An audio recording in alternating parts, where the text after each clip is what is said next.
social. Não, é exatamente ao contrário disso, e o objetivo da nossa conversa hoje é contextualizar um pouco do que é legislação previdenciária, do que é legislação trabalhista, o que vai acontecer nesse primeiro momento com a entrada dos eventos de saúde e segurança, né, que é a fase 4 aí de SST, e né, depois da reformulação das normas, né, que a gente tem aí um desafio grande, né, em agosto entra aí a reformulação aí de uma série de NRs, e o que acontece depois? Como é que o governo está instituindo essa governança corporativa e como ele vai monitorar todos esses processos, né?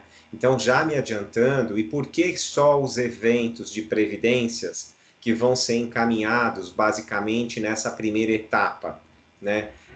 Os eventos que estão diretamente ligados à legislação trabalhista, que são as normas regulamentadoras, né, para nós que somos da área de SESMIT, né, nas nossas NRs, né, eles deixam de ter importância no E-Social? Não, eles não deixam, mas é que como nós estamos numa fase de reformulação das normas regulamentadoras, né, eles ficam para um segundo plano, né, um segundo momento, que também não demora muito, será em breve, e a gente vai falar um pouco disso agora. Tá? Acho que é um ponto importante que nesse cronograma de entrada dessa nova versão, é super importante a gente falar que esse ambiente de produção restrita, né, então foi aberto no dia 1/3 de 2021, a gente sabe que no dia 1 não foi disponibilizado, quer dizer, ninguém conseguia acessar o ambiente, mas lá pelo dia 3, dia 4, isso já foi normalizado, então já estamos conseguindo ter esta relação com o ambiente do E-Social. Então, esse ambiente está aberto para as empresas aí que queiram iniciar os testes, principalmente as empresas que optaram por fazer parte do grupo piloto aí do E-Social. Outra informação que sai, né, e que foi divulgada, é com relação à produção, né? Tem esse evento de produção que está falando, que é no dia 10/5 de 2021. Dá a impressão que esse ambiente de produção é um ambiente de produção para os eventos de saúde e segurança, mas não são, né? Quando você lê o manual, você vai verificar que esses eventos, né, em 10/5, é o grupo 3 que já deve mandar aqueles eventos que são os eventos periódicos, quer dizer, é um novo grupo, que é o grupo 3, entrando para mandar informações que estão mais ligadas à remuneração, aos cadastros, aquilo que nós já passamos dessa fase aí para as empresas aí que são do grupo 1 e 2. E que se mistura, tá? Então, esse período que está aqui, esse período de convivência entre essas duas versões, que vai até o mês 11, está muito mais direcionadas para esse grupo 3, que está aí na agenda, para começar a fazer parte aí dos eventos do E-Social e não necessariamente para os eventos aí de saúde e segurança, ok? Então, acho que é só um esclarecimento, porque como foi motivo de muito questionamento, então nós deixamos claro isso. Apesar que nós, como FAP Online, no mês 5, sim, já estaremos com o ambiente testando todas as nossas empresas e todos os nossos clientes. Mas antes disso, vocês que são nossos clientes, que estão participando aqui, sabem que nós já estamos disponibilizando um relatório de aderência aos eventos do E-Social, para que a gente não tenha nenhuma surpresa no momento em que a gente comece a fazer os testes da mensageria. Outro aspecto que eu gostaria de comentar com vocês, antes de entrar especificamente na matéria mais técnica, é que, posteriormente, nós teremos um outro webinar que nós estaremos falando exclusivamente da mensageria. E aí a gente está até com um desafio da gente fazer um evento em tempo real, entrando, né, dentro do sistema do governo, mandando informação e recebendo informações e monitorando as informações de envio, para que vocês tenham ideia de como que vai funcionar todas essas regras e como que funciona tanto o envio da informação quanto a devolutiva do sistema do E-Social para com as empresas, tá bom? Então esse será logo em breve aí um evento que estaremos disponibilizando para todos para que a gente tenha aí o máximo de pessoas com conhecimento, para que a gente consiga entrar efetivamente na era digital sem nenhuma dificuldade, né? Nós precisamos nos ajudar nesse momento, né? Bom, outro ponto que eu acho que é super importante, eu acho que é o que nos conecta neste evento, é que, assim, muita gente, né, que conduz os eventos do E-Social não são das áreas de saúde e segurança, são de outras áreas, né? Muitos de recursos humanos, alguns das áreas financeiras, outros das áreas jurídicas, enfim, cada empresa tem aí o seu protocolo. Mas o que é importante a gente desmistificar é que muito diferente, porque muita gente faz uma relação dos eventos de saúde e segurança, né, com o início da era digital para a área de recursos humanos, né, que foi aquele SPED de folha que começou, que era um planilhão, que a gente mandava informação, enfim. E isso, na verdade, não é uma verdade. A arquitetura do E-Social para saúde e segurança é muito diferente do SPED de folha que foi construído lá atrás. A arquitetura dos eventos de saúde e segurança estão muito conectados, né? E as equipes técnicas do governo sabem muito bem que tipo de informação eles querem recepcionar, né? E que tipo de visibilidade eles querem ter com essas informações que eles estão recebendo. Então, eles não querem receber um monte de informação para não fazer nada com elas. Isso é um ponto muito importante para a gente poder estar aqui discutindo, né, e apresentando no nosso evento de hoje. Bom, todos sabem, né, que para esse modelo simplificado, nós teremos 3 eventos só da área de saúde e segurança. E esses 3 eventos são os eventos 2240, que são as condições ambientais do trabalho, são os agentes nocivos. É o evento 2210, que a gente chama de CAT, né, mas aqui internamente a gente tem uma nomenclatura um pouco diferente. A gente chama de ocorrência, porque não é só uma CAT, é uma coisa bem diferente de abertura de uma CAT. E nós temos o evento 2220, que é a parte de toda a parte de exames. E a gente vai ver também que não são só os exames ocupacionais, tá? Então, assim, a gente precisa...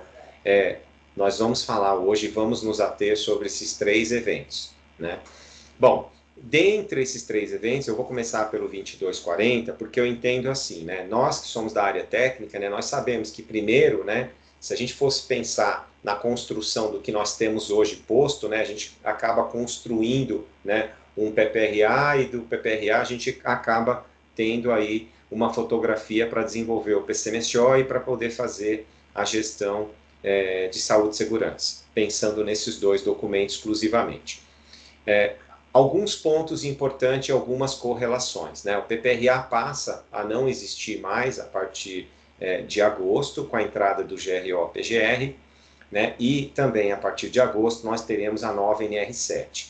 E às vezes vocês podem estar me perguntando, mas por que você vai falar de nova NR9, nova NR1, PGR, GRO e nova NR7? Então, bem interessante essa pergunta, por quê? Boa parte desses itens simplificados já contemplaram os aspectos das mudanças dessas NRs. Então, isso é um ponto muito importante para a gente poder saber, né? Quando eu falo de nova NR7, 9, desculpa, não menos importante, o que ficou na nova NR7 é exatamente um espelho da NR9 atual com relação a toda a metodologia para avaliação dos agentes nocivos de higiene ocupacional, então físicos, químicos e biológicos. Então isso na norma não mudou, né? O PPRA saiu da NR7, da NR9 e foi para a NR1 e se transformou num GRO que é muito maior, ou seja, ele não visa mais só os agentes físicos, químicos e biológicos, que é de higiene ocupacional, mas ele pega toda a governança de perigos e risco e inclui isso tudo dentro do GRO.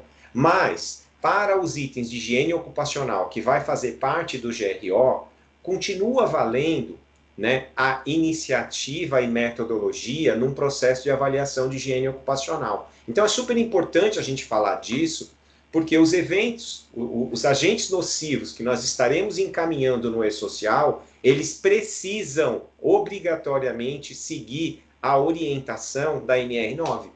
Então não adianta a gente tentar entender que não tem nada a ver esses agentes nocivos com as NRs, porque ele tem, porque no decreto 3048, onde tem os agentes nocivos, ele não estrutura todo o modelo e formato para a gente poder fazer, tá, a identificação da exposição aí aos agentes nocivos. Então, super importante a gente entender que toda essa governança de dados de perigos e riscos está, sim, fundamentado nas NRs, né?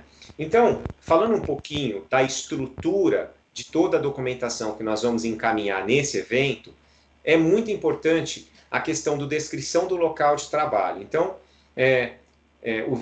o evento 1060 caiu, ele vem para dentro do 2240 e a gente vai precisar definir quem são os nossos grupos de risco. Eu coloquei alguns modelos aqui, eu coloquei Orquiária, GHE e GR, grupo de risco. Por quê? Cada empresa pode adotar o seu modelo, não existe um modelo pré-definido, tá? Então, isso está aberto, tanto no eixo social como no GRO-PGR, está aberto. As empresas devem criar os seus grupos de exposição como entender melhor, tá?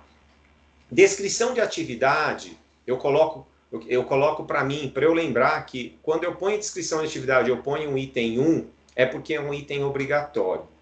Eu sei que parece uma coisa muito simples quando eu falo de descrição de atividade, mas a descrição de atividade para saúde e segurança, ela é muito diferente da descrição de atividades para recursos humanos, né? Ou então para a operação de uma máquina, né? Ou de um equipamento. Eu vou descrever a operação de uma máquina e de um equipamento. Eu vou esperar que um trabalhador desenvolva determinadas atividades e para isso ele precisa ter determinadas habilidades, enfim, capacitação, tal. Não é isso. Na descrição de atividade, quando nós estamos falando de uma orquiária, né, ou de um GHE, ou de um grupo de risco, eu preciso pensar nas atividades que ele desenvolve, tá? E para essas atividades que ele desenvolve, é como se eu estivesse fazendo uma análise de risco de tudo que ele pode ter exposição no desenvolvimento de suas atividades, né? Então, assim, é muito diferente, né? E muitas empresas querem trazer, normalmente, a descrição de atividade do CBO, ou então ela tem uma descrição de atividade genérica, opera máquinas operatrizes do tipo A, B, C,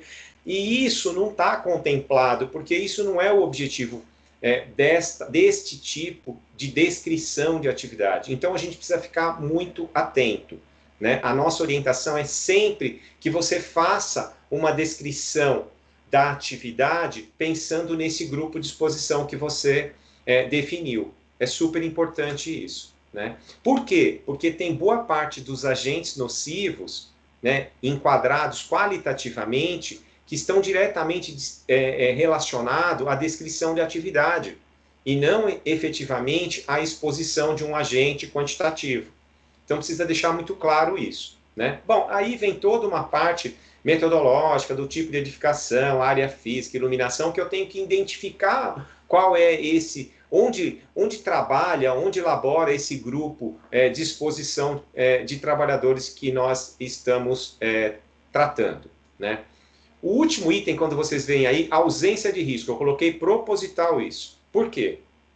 Um ponto muito importante nessa versão é que toda vez que eu cadastrar um código ausência de risco, eu não mando os outros códigos dos outros riscos. Então, eu preciso tomar muito cuidado, porque eu posso ter cadastrado 10 agentes de risco, e quando eu coloco ausência de risco, eu só vou mandar esse, os outros não vão. Por quê? Quando você encaminha esse código de ausência de risco, eu mato todos os outros. Precisa ficar muito atento a isso, tá?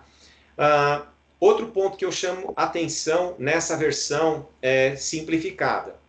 Está muito claro, isso era uma dúvida na versão 2.5, que para ruído e para agentes químicos, tudo que estiver acima do nível de ação, tá?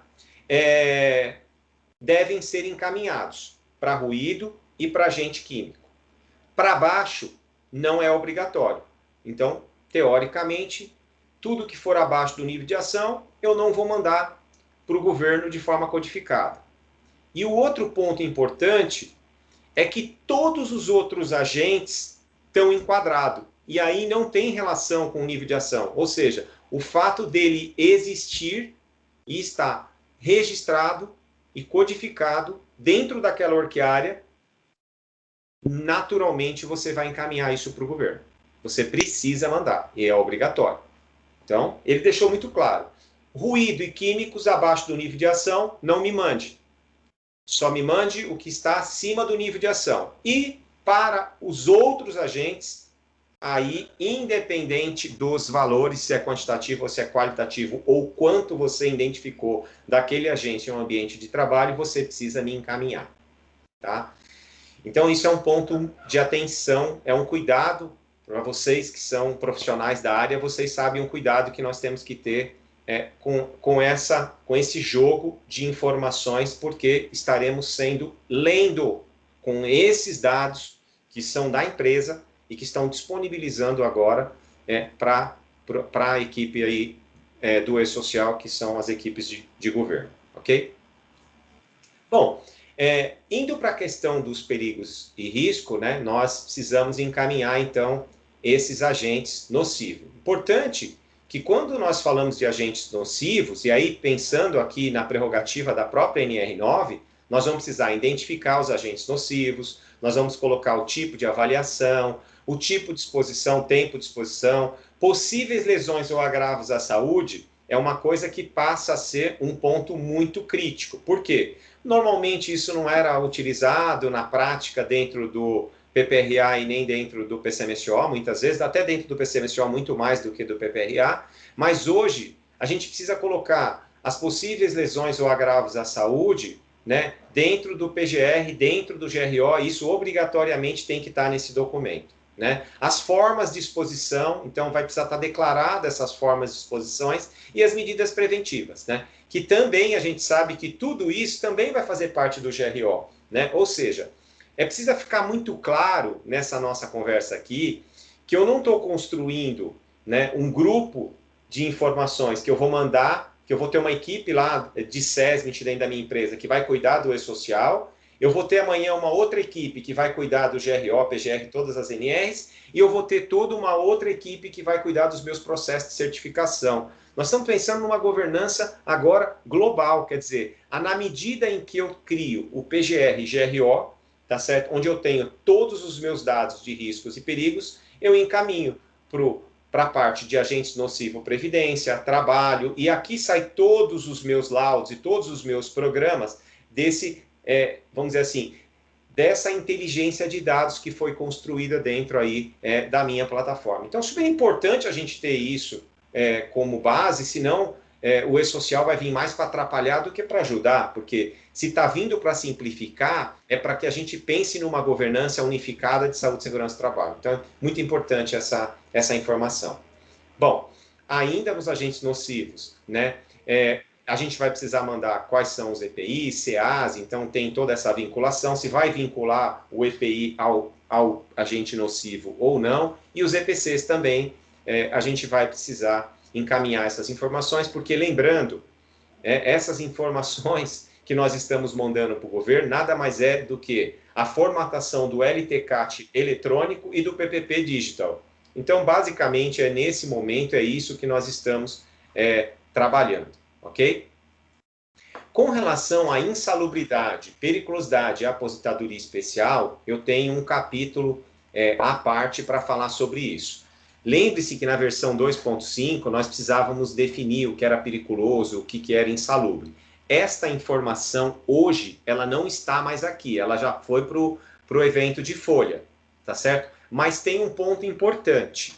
A aposentadoria especial que está na tabela 24, eu nem preciso mais dizer se ele tem direito ou não à aposentadoria especial. Por que eu não preciso, pessoal? É simples, se eu estou mandando os agentes nocivos, o simples fato de eu encaminhar um agente nocivo do decreto 3048, ele já terá o direito à aposentadoria especial, então eu nem preciso afirmar isso. A única coisa é que vai ter um confronto da informação que está vindo do 2240, tá certo? Com o evento de folha de pagamento. É só isso que vai ser cruzado de informação, ok? Que é se eu não me engano, é o evento S1200, tá bom? Então, eles vão cruzar essas informações. Bom, outra coisa importante, aí eu vou ter toda a parte de especificação, classificação de risco, parecer, Vou estar formatando, basicamente, como eu comentei, o LTCAT e o PPP eletrônico. Os agentes nocivos será aposentadoria especial, quer dizer, na medida que eu mandei qualquer agente nocivo, tá certo? Será, então, considerado aposentadoria especial. Então, isso passa a ser automático, não era automático, era codificado, agora não é codificado mais, tá? Ou seja, este racional de codificação de agentes nocivos, ele saiu de um campo que eu precisava informar se sim e se não, e ele vinculou no próprio código do agente. Tá bom? E aí, ponto de atenção, que dependendo do agente nocivo, existe aquele recolhimento de 6, 9 ou 12% da folha de pagamento. Tá certo? Então, basicamente, o evento 2240 tem esta relação, e aí eu quis relacionar para vocês que ele não é um evento desconectado das NRs, e eu preciso efetivamente levar em consideração minimamente para fazer o evento 2240 a NR9, a NR1 e a nova NR7. Vocês vão entender um pouquinho o que foi mudado no 2220, que já está integrando inclusive a NR7. Tá bom? Estou mudando o slide. Não estou conseguindo. Foi? Ainda não, Edu. Agora sim. Desculpa. Bom, vamos lá. Agora eu vou falar do evento 2220, monitoramento da saúde do trabalhador. Né? Eu coloquei a nova NR7. Por quê? Porque tem uma série de eventos na própria mensageria que já está integrando aí a nova NR7 e foi super pertinente a gente esse modelo que eles soltaram agora simplificado já com essas iniciativas. Bom, vamos lá. Eu acho que primeiro ponto que eu queria comentar com vocês, que mudou nesse processo para os eventos de saúde, tem uma confusão importante e eu gostaria de falar sobre isso já de cara, abrindo esse tópico.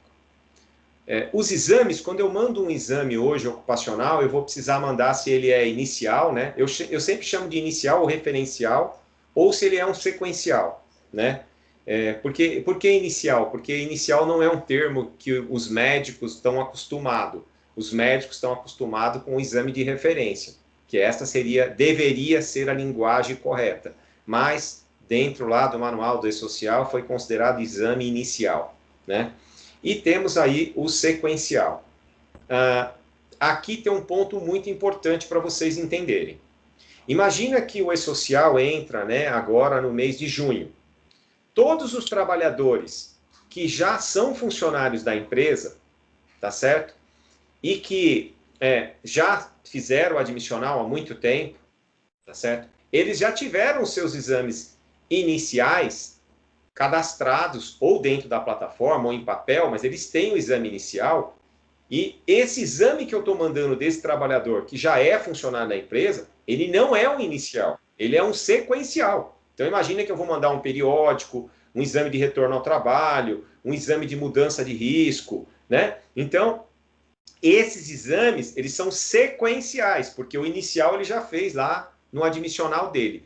Ou, não necessariamente, precisa não ser num exame admissional. E o manual do E-Social deixa muito claro isso.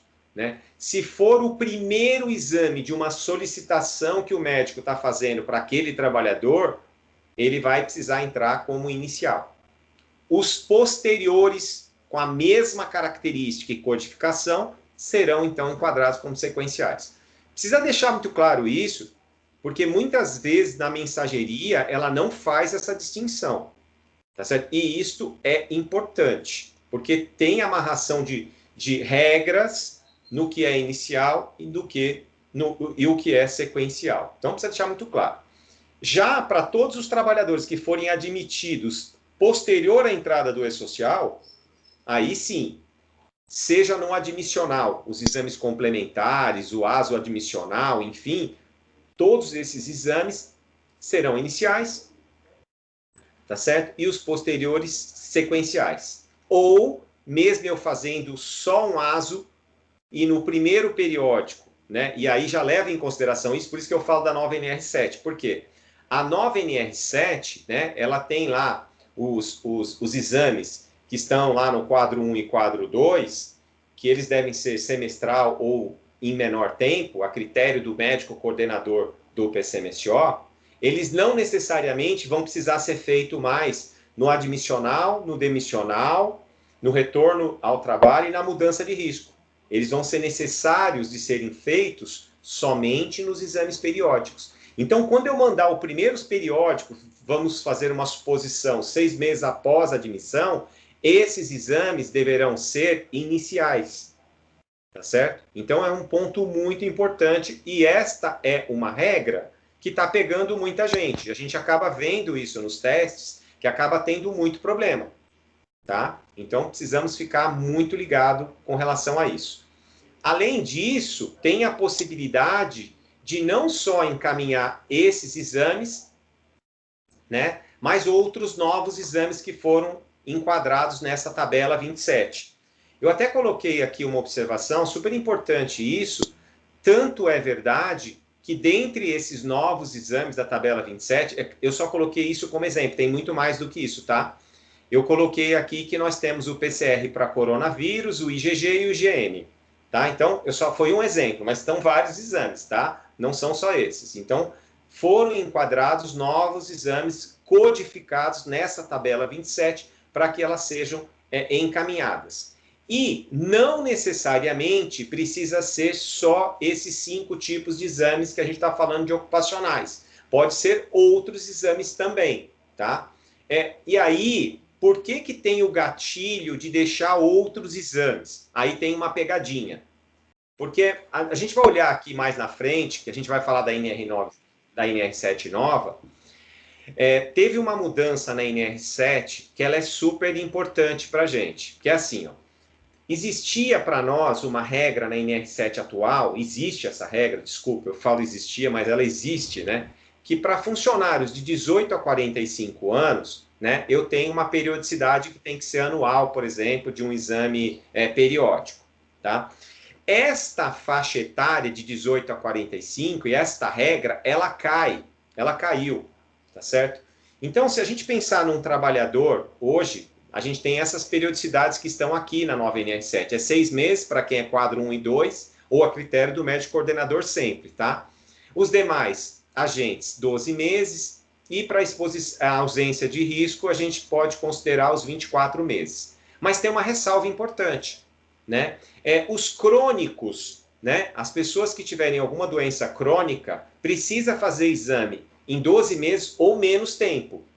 E para esta regra do jogo, né, eu estou tirando os de 18 a 45, isso também existe a questão dos crônicos nesta NR. Mas como eu pego de 18 a 45, eu pego boa parte da população, isso não faz tanta diferença no processo e são poucas empresas que tratam os crônicos de forma diferenciada, né? E aí está muito claro na nova NR7 que não é só separar quem são os crônicos, né? E também não é só diminuir a periodicidade de um exame ocupacional para quem tem uma doença crônica. É efetivamente cuidar dos crônicos. Não resolve eu ter um cardiopata ou eu ter um hipertenso, um diabético, né? Que não tem nenhum tipo de exposição na empresa, mas que tem vamos dizer assim, essas questões de saúde e não vai resolver o problema dele em eu fazer o exame a cada 24 meses ou fazer o exame ocupacional a cada 12 meses. O que a norma vai muito além disso, ela está dizendo o seguinte, como é que eu trato dessas pessoas?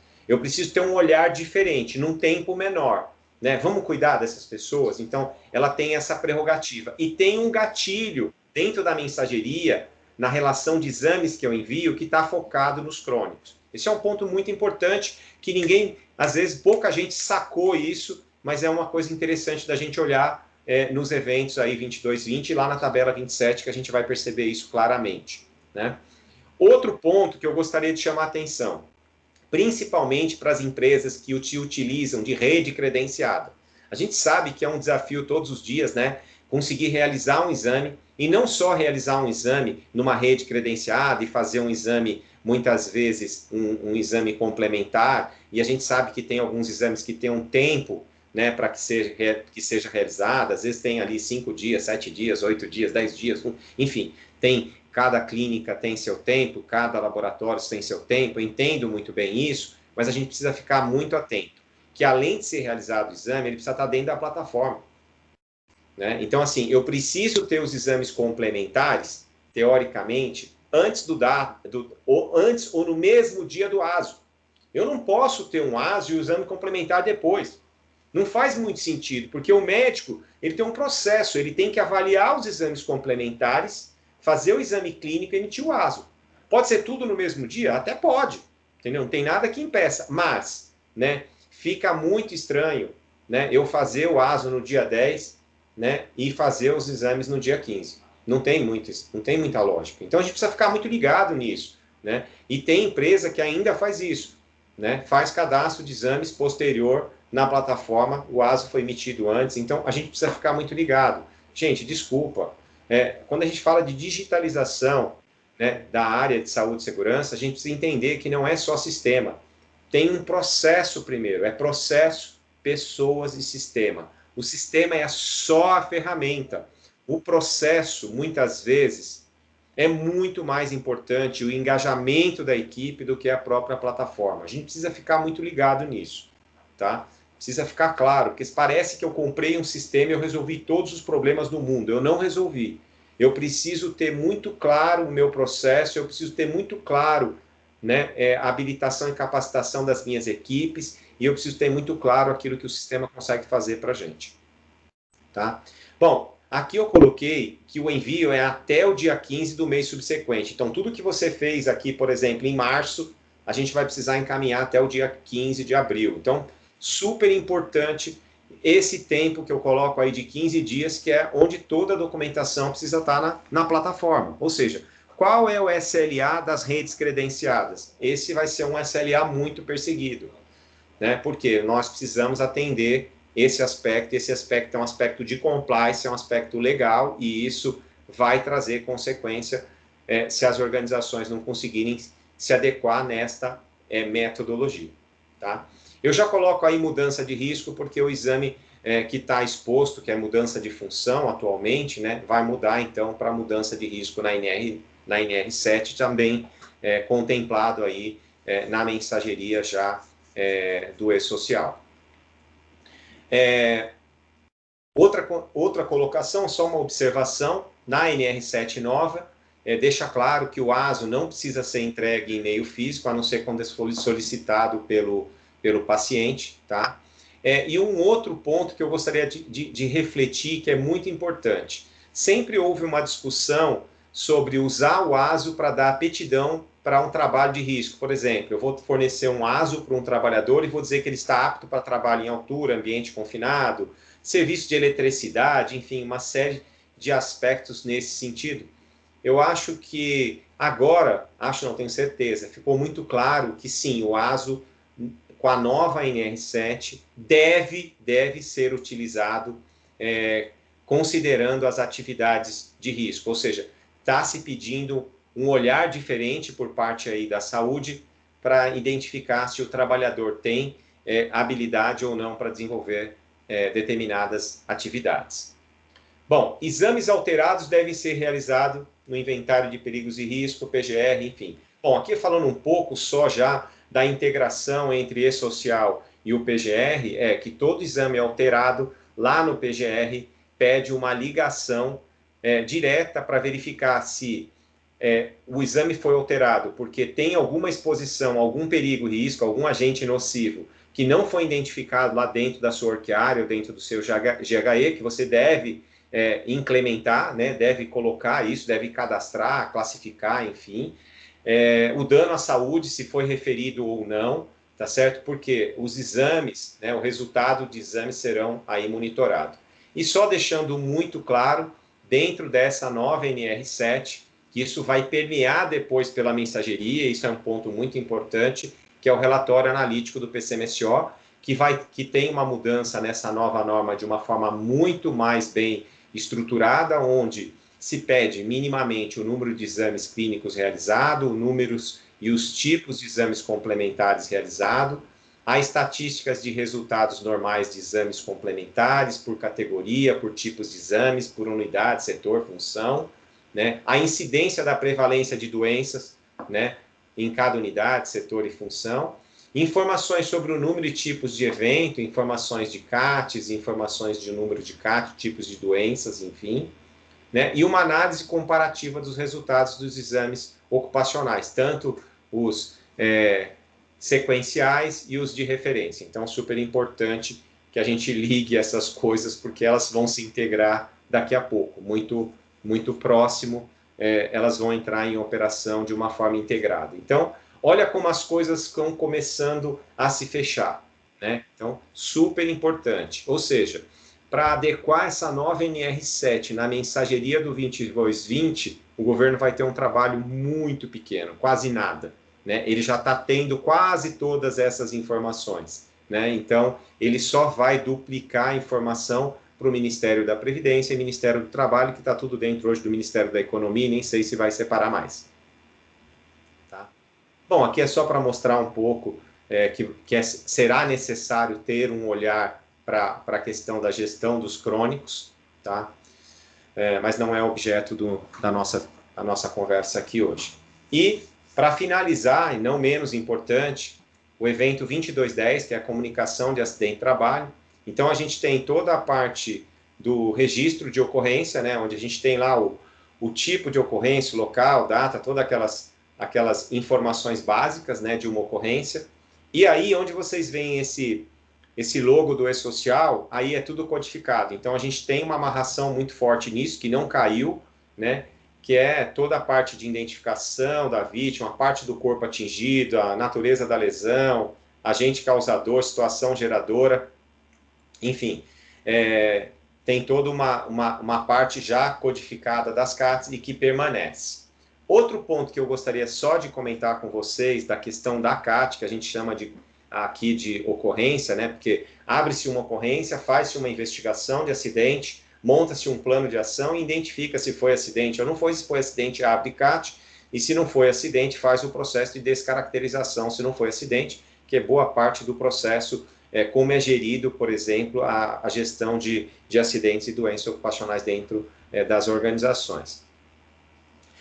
O que muda efetivamente nesse evento 2210 é que existia a classificação do acidente, era uma tabela 24, e agora ele classifica em 3 tipos, só tem 3 tipos de acidente: típico, trajeto, doença. Então, aquela grande tabela que existia caiu, ela sumiu, graças a Deus. Era mais confusa e deixava todo mundo tendo que escolher algum dos eventos e que muitas vezes não enquadrava na realidade dos fatos. Agora ficou muito mais simplificado.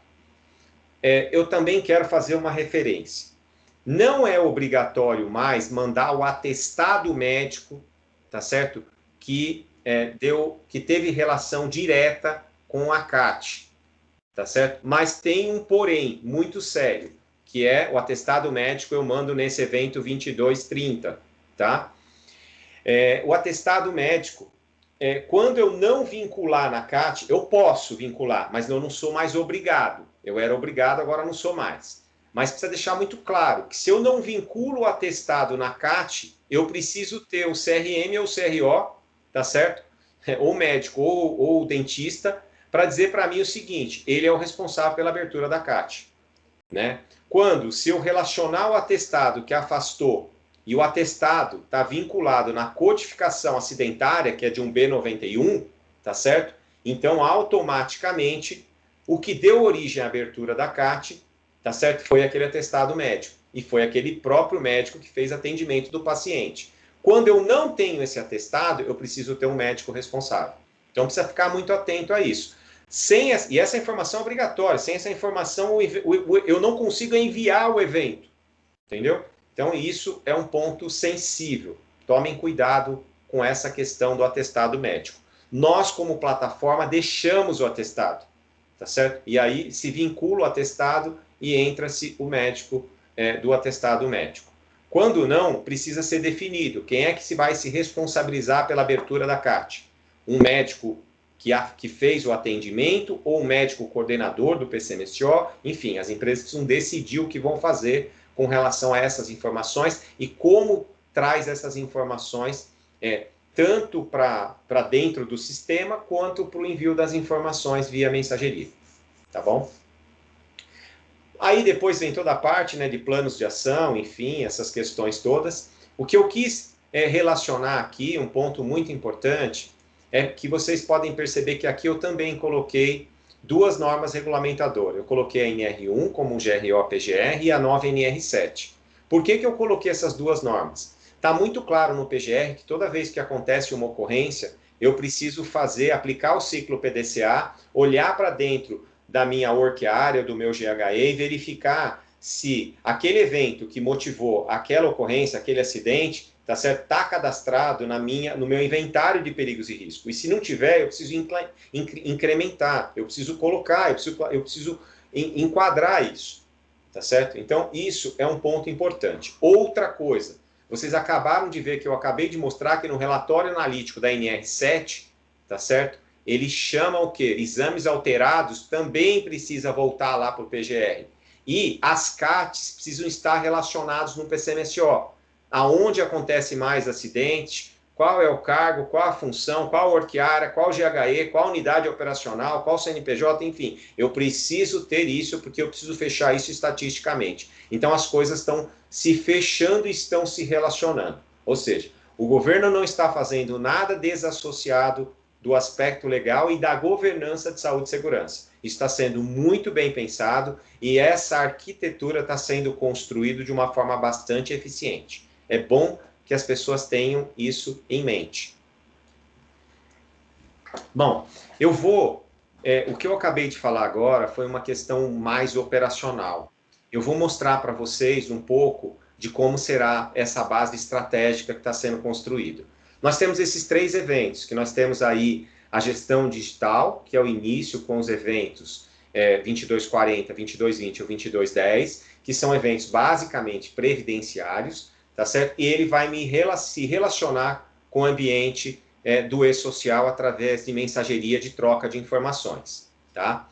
Bom, também tenho aqui outro ponto que é super importante, que está sendo construído, que é toda a legislação trabalhista. A legislação trabalhista, né, que são as NRs, estão sendo formatadas em cima do GRO-PGR. Vocês vão cansar de falar de GRO-PGR, porque é, de fato, a governança de risco ocupacional. É dele que eu estou saindo com o meu plano estratégico de governança de saúde, segurança e trabalho. E ele vai alimentar informações para o LTCAT, que vai alimentar o PPP, e ele que vai dar também toda a parte de monitoramento para o Programa de Controle Médico de Saúde Ocupacional, tá certo? E ele estará diretamente ligado a toda a parte de indicadores de saúde e segurança, porque eles se retroalimentam, fecha o ciclo PDCA. Então, basicamente, é isso que está sendo construído, né, para as normas regulamentadoras e que vai evoluir para a era digital, né?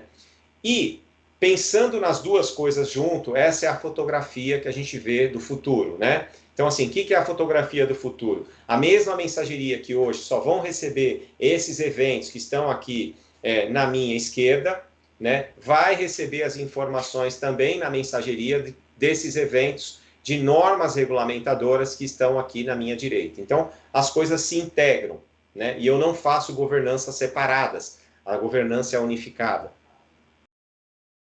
Bom, tem um slide que eu acho que é importante saber, normalmente, por que eu ponho isso? Quando eu vou fazer uma reunião com a diretoria, que vai entrar presidente, vice-presidente, enfim, sempre vem, ou jurídico, sempre vem uma conotação assim: e se eu não fizer, tem multa? Qual o valor da multa? Então, este é um assunto que sempre querem saber, né? Tem empresa que tem um interesse maior, tem empresa que tem um interesse menor. Não é o nosso propósito falar sobre esse aspecto aqui, mas como nós vamos disponibilizar, tá certo, esse material para todos vocês, é importante que vocês tenham isso em mão, caso tenha uma pergunta para vocês saberem responder. Bom, ponto importante, que será o motivo do nosso próximo evento, mas eu vou falar um pouco dele aqui agora, é a mensageria, né? A mensageria é um ponto muito importante, porque nós da área de saúde e segurança também vamos precisar fazer gestão da mensageria, né? Ah, Eduardo, como é que é isso? Então, nós temos as informações, né? Nós temos vários tipos de layout, várias metodologias para troca de informações. Essas metodologias, né? Como eu vou mandar essa informação, como eu desejo gerir essas informações, se eu mando um evento individual, se eu mando tudo junto, se eu mando um pacote de eventos, tudo isso é importante a gente começar a entender como é que vai ser estruturado a mensageria, tá certo? Como é que vocês estão sendo assessorados, assistidos, tá certo? No controle dessas informações que serão encaminhadas via mensageria. Então, aqui eu chamo um alerta para os profissionais de saúde e segurança para começar a olhar um pouco mais para a mensageria daqui para frente, ok? Já entendo que nós já estamos numa fase de finalização da parte operacional, porque praticamente todas as empresas já estão aí com quase 100% concluído de todos os eventos, e agora a gente começa a entrar numa parte mais estratégica.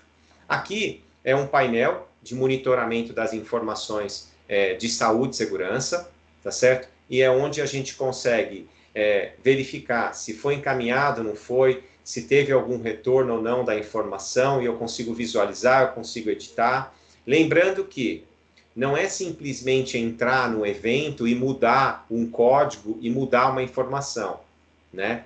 Normalmente eu tenho que entrar lá na Workarea, fazer uma correção de alguma coisa que eu acabei registrando equivocadamente, e aí salvar, e aí na hora que eu salvo, ela manda a informação novamente. Então, eu preciso fazer a correção do processo. Então, tem toda uma lição aqui para a gente aprender, e a gente vem aprendendo constantemente com esses testes, principalmente as empresas que estão no grupo piloto, desenvolvendo. Aqui, inicialmente, eu mostro que nós teremos aí esses 3 eventos que serão monitorados.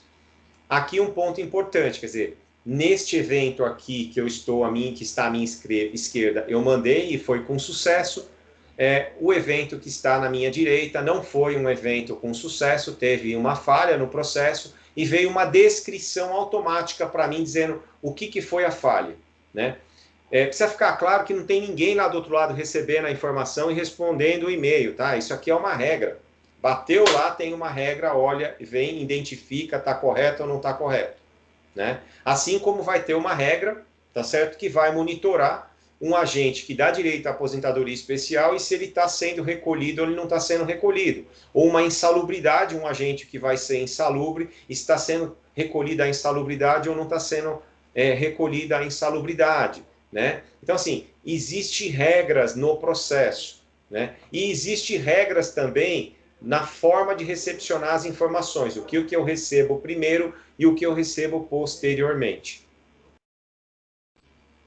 Para finalizar, não menos importante, aqui nós temos o E-Social entrando, então, em junho, e nós temos, depois do E-Social, que eu sempre falo isso com os nossos clientes, primeira missão nossa, primeiro grande desafio de 2021 é a entrada do E-Social. E o segundo é que, em agosto, nós precisamos estar, de fato, né, conectados para a implementação do GRO, da NR7, NR9, 1837 e depois a NR31 para o segmento aí do agronegócio em outubro. Então, super importante a gente estar conectado nesses desafios para 2021. Isso aqui é só uma observação, tá? Foge um pouco do que nós estamos conversando, mas é importante vocês saberem desse propósito que nós temos para 2021.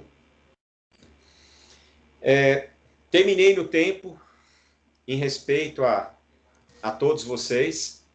Tenho uma missão de terminar no tempo correto, ficar à disposição de vocês para perguntas.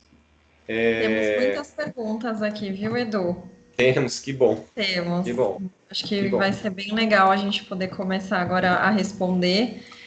De antemão, já queria agradecer a todos que puderam estar aqui hoje, participar esse tempo conosco. E agora a gente começa a responder aí na ordem dos envios também, respeitando aí as perguntas que vocês enviaram, tá?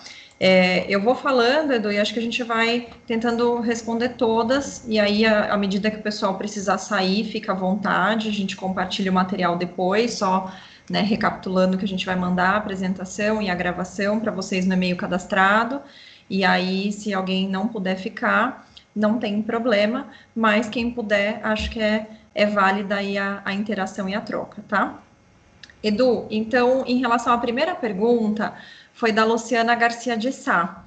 Ela está em dúvida em relação à tabela 28, né? Então, principalmente por conta dos treinamentos que agora vão aparecer no campo TreiCap, né? Lá da Folha, basicamente. Então, a pergunta dela é a seguinte: em uma avaliação prévia da tabela 28, encontrei duas anotações que podem aplicar em minhas operações. Seria o código 1207, operação e realização de intervenções em máquinas, e o código 1006, autorização para trabalhar em instalações elétricas. Especificamente sobre a NR12, código 1207, teriam alguma contribuição para compartilhar? Estão trabalhando neste tema? Ótimo. Então, em relação lá ao evento 2240 que você começou falando, né?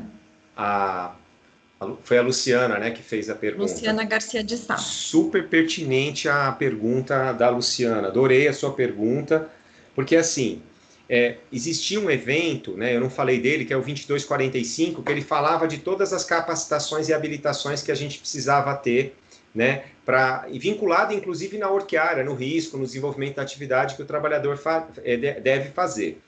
Esse evento caiu, mas a tabela 28 mantém os eventos. Por que ele caiu? Ele caiu para saúde e segurança, mas ele continua sendo obrigatório no evento S2200. Então, neste evento, eu preciso mandar minimamente, né, as informações de capacitação e habilitação, minimamente porque o governo só manteve esses três tipos, da NR10, da NR12 e da NR37. Tá? Então, inclusive, essas informações lá no ingresso, quer dizer, lá no admissional, eu preciso mandar essas informações para o governo. Tá certo? O que nós fizemos como sistema é que nós mantivemos os treinamentos obrigatórios ou não dentro da orquiária, porque a gente entende que isso vai voltar, tá certo?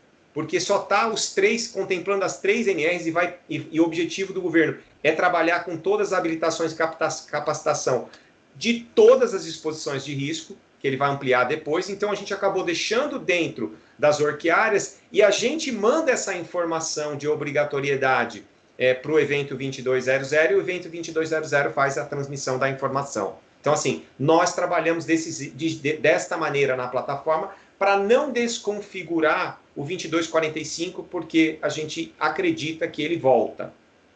Tá? Então, assim, eu não sei se eu consegui contribuir, mas sim, essas informações serão obrigatórias, né, e deverão ser informadas no evento 2200. Tá? Perfeito. Edu, a próxima pergunta veio do César Almeida, e acho que foi em relação ao 2240 também, que você fala da atividade de risco, né, que é a descrição da atividade será divergente da folha. Isso pode ser um problema em algum momento? Então, pode, porque assim, depende da plataforma que você use. Vocês têm que ficar muito atento a isso. As plataformas que estão muito vinculadas a recursos humanos, ela nem te abre a oportunidade de você cadastrar a atividade pensando no grupo de risco. Né? Ela vem aquela atividade básica de folha de pagamento, e essa atividade não serve para a gente. Né? A gente tem um parametrizador dentro da nossa plataforma que a gente direciona, inclusive, quando você quer receber essas informações de folha ou quando você quer fazer a descrição de atividade dentro daquele grupo de risco. É super importante a gente se atentar para essa questão, porque são formatos de descrição de atividades totalmente diferentes. O que o governo até coloca um exemplo no manual, né, que é tipo assim, ele coloca um exemplo bem esdrúxulo, assim, operador opera a máquina, faz operações de máquinas operatrizes. Ok, isso é um tipo. Entrega panfleto. Então, assim, ele está querendo dizer o seguinte, você precisa ser generalista, porque é o seguinte, não adianta você querer me falar que o cara pega a peça com a mão esquerda, alimenta o torno, fecha o mandril, abre... Isso para mim não quer dizer nada. Eu quero saber o seguinte, na atividade dele, qual o risco que ele tem? Ele tem um risco de fazer uma atividade que ele pode se queimar? ele pode se cortar, ele pode ter um choque elétrico, ele pode ter aí uma exposição a uma vibração, ou então a um agente radioativo, a uma fonte radioativa, alguma coisa. Então, assim, é uma visão de risco, é uma descrição de atividade com análise de risco da atividade que ele vai fazer. É tipo assim, você não precisa me falar tudo que ele vai fazer, porque meu objetivo aqui não é treinar ninguém para operar uma máquina. É só saber o seguinte, que no desenvolvimento da atividade dele, que risco ele está exposto. Simples assim. Ô, Eduardo, desculpa interromper, mas aproveitando a pergunta do colega aí, como que o FAP Online, você disse aí, parece que você consegue desprezar a descrição da folha, por exemplo, do SAP ou do TOTUS, não sei o quê, e ter a interface do FAP Online e conseguir colocar a descrição colocada pela equipe de SSMA, né? É isso? Isso, exatamente. Rones, obrigado aí pela tua pergunta, Rones. Que bom te ver. Boa.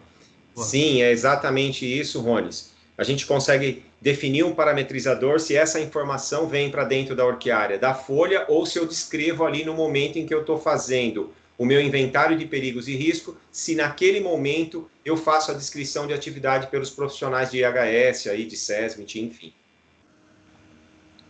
Obrigado. Desculpa interromper, perdão. Obrigado. Imagina. Edu, seguindo aqui as perguntas, o Christian Manzur também perguntou em relação aos riscos ergonômicos. Acho que, não sei se você não citou especificamente, então ele queria entender lá no slide do evento 2240 também. Tá, no 2240, efetivamente, para a parte de e-social, não estão contemplados os riscos ergonômicos. Então, os riscos ergonômicos, eles devem fazer parte do GRO-PGR. Então, só quando entrar a parte trabalhista na mensageria que nós vamos citar os riscos ergonômicos. Tá certo? Mas eu quero chamar a atenção dos riscos ergonômicos por um ponto muito importante. Saúde e segurança, nós não vamos gerir mais saúde e segurança, isso precisa ficar entendido. Nós não vamos gerir saúde e segurança assim, ó, pega o PPRA, agora vamos gerenciar o PPRA. Agora pega o laudo ergonômico, vamos gerenciar o laudo ergonômico. Agora pega o laudo elétrico, vamos gerenciar o laudo elétrico. Nós somos segmentados, né? Parece que a área de saúde e segurança parece um pão-puma. Cada fatia é uma NR e eu gerencio tudo separado, né? Então, assim, não é mais assim. Nós vamos fazer parte de um bolo. Nós não vamos ser mais um pão-puma. Entendeu? E isso é muito importante, porque quando trouxe na versão 2.5, eu quero tirar os bons frutos do que a versão 2.5 nos trouxe de reflexão. Virou um desespero porque todo mundo precisava fazer análise ergonômica dentro do GHE, ou dentro do grupo de exposição ali de risco, ou dentro do setor, enfim, como no grupo de risco que foi definido pela empresa. E aí, né, vem uma questão ergonômica bastante interessante. Eu sei que tem muitas escolas, eu não sou nenhum especialista em ergonomia, pelo amor de Deus, sei que deve ter gente me ouvindo aqui, estou vendo vários de vocês que são mestres em ergonomia. Eu não sou um mestre em ergonomia, eu preciso deixar bem claro isso. Mas precisa ficar claro também que não dá para governar perigos e riscos de forma independente. Eu olho o trabalhador, entendeu? De uma única forma. Eu tenho que parar de falar assim, ó, as normas foram construídas e o pecado foi esse. Peraí, olha aí o Pedrinho, vê aí se ele está exposto a risco físico, químico e biológico. Agora pega o Pedrinho, vê se ele está exposto a risco elétrico. Vê o Pedrinho, vê se ele está exposto a risco mecânico. Pega o Pedrinho, vê se ele está exposto a risco ergonômico. Não funciona desse jeito.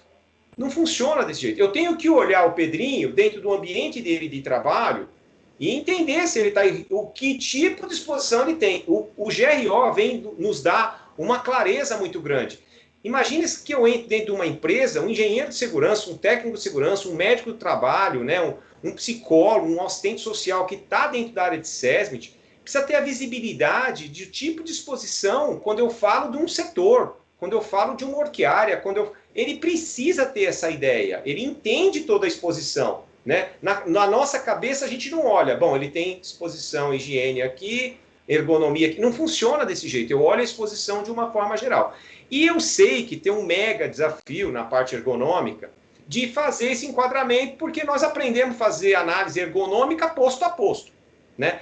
O que muitas vezes entendeu? Eu não estou falando que está errado, mas a gente precisa tomar um pouco de cuidado, porque se eu for cético a entender o processo, né, eu vou errar de qualquer forma, sendo muito específico.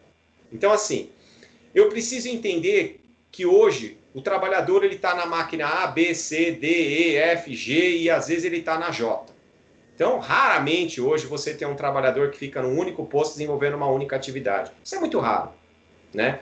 Então, assim, precisa ter esse tipo de visão. Quer dizer, eu tenho que ter uma visão um pouco mais holística. Quer dizer, talvez, o resultado, e é só uma reflexão, não estou fazendo uma afirmação, estou falando que talvez o resultado, né, de ponderações ergonômicas num grupo de trabalhador seja mais eficiente com as ações mitigadoras que eu vou desenvolver, tá certo? Do que uma análise individual. Por quê? A análise individual no posto de trabalho parte do princípio, pelo menos é assim que eu enxergo, é para fazer uma melhoria no posto, né? Agora, legal, e funciona bem pra caramba, eu sou 100% adepto, mas o dia a dia do trabalhador, ele faz várias coisas. Então eu preciso ter uma visão mais holística de todo tipo de exposição e trabalhar, e vocês vão olhar que no manual está falando muito disso, está falando muito de avaliação psicossocial, psicológica, tá certo? Está no manual do E-Social, já está falando. E também dentro do PGR da nova NR7, nós também estamos sendo estimulados para olhar dessa outra maneira, essa maneira mais global. Então, eu não estou falando que está certo nem que está errado, não quero criticar nenhum método ergonômico, eu não estou falando nada disso. Eu só estou querendo dizer o seguinte, que foi se montando várias empresas e vários especialistas, foi se adequando a encontrar um algoritmo para identificar e classificar se os riscos eram pequeno, médio, baixo de ergonomia e quais eram as maiores solicitações e o que era possível fazer para melhorar o ambiente de trabalho. Só essa reflexão, para mim, trouxe um valor gigantesco para algumas companhias. E algumas delas até estão presentes aqui com a gente. Então, achei super pertinente que a gente tenha esse olhar para a ergonomia. Porque fica parecendo que a ergonomia é o patinho feio da história. Não, mas a ergonomia não funciona assim. Né? Eu lembro muito historicamente, desculpa, né, nem cabelo eu tenho mais, né? Nem meus cabelos brancos, mas eu lembro que existia um problema muito grave quando a gente falava de segurança do trabalho, quando entrou a nova, em 96, 95, 96, que entrou o PPRA e entrou a parte de higiene ocupacional, e parecia que o higienista é o patinho feio da história. Hoje, só mudou a cadeira. Hoje é o ergonomista, entendeu? O ergonomista vai ter que encontrar modelos que talvez não estão construídos, né, para esse novo modelo que a gente vai viver, né, de olhar a governança de risco de uma forma mais generalizada. Muitas vezes eu ouço profissionais de saúde e segurança dizer o seguinte, ó, aqui na empresa nós somos certificados em 18 mil. Eu faço, de repente, todo esse processo de inventário de perigos e risco, mapeamento, classificação, para seguir o processo de certificação. Mas eu não acredito muito nisso. Precisa tomar cuidado, porque o GRO é exatamente isso. Né? Hoje, inclusive, a norma do GRO, da NR1, ela foi construída totalmente, tá certo? Na OSAS 18.000 e na ISO 45001, que entra agora em março, em operação. Então, assim, e qual foi o objetivo do governo em instituir isso? Pô, é dar menos trabalho para as equipes de SESB, quer dizer, eu uso a mesma plataforma, né? Eu estou usando a mesma plataforma, estou fazendo a certificação, estou mandando os eventos, estou fazendo o GRO, PGR, gerindo toda a parte trabalhista e a parte previdenciária. Mas eu faço um único trabalho, eu não tenho 3 trabalhos independentes. E nós sabemos, né, que a gente vive o dia a dia de vocês. Né? Nós sabemos a dificuldade que é, com a quantidade de recursos que a gente tem, que é bem reduzido, tá, em fazer essas gestões independentes. Puta, tem que ficar gerindo um laudo elétrico, tem que gerir um laudo de para-raio, um de vaso de pressão. Agora vai estar tudo dentro de uma única governança, vai ficar muito mais fácil para a gente. Então, talvez a gente perca alguma parte específica do individualismo, mas a gente vai ganhar muito no macro. Ótimo, Edu. Tá? A gente tem várias perguntas aqui, vamos tentar responder o máximo possível. Vou tentar ser mais assertivo. A Caroline Baldin, também nesse tema, perguntou: só o ruído dos agentes físicos? Carol tá aí na tela, ó.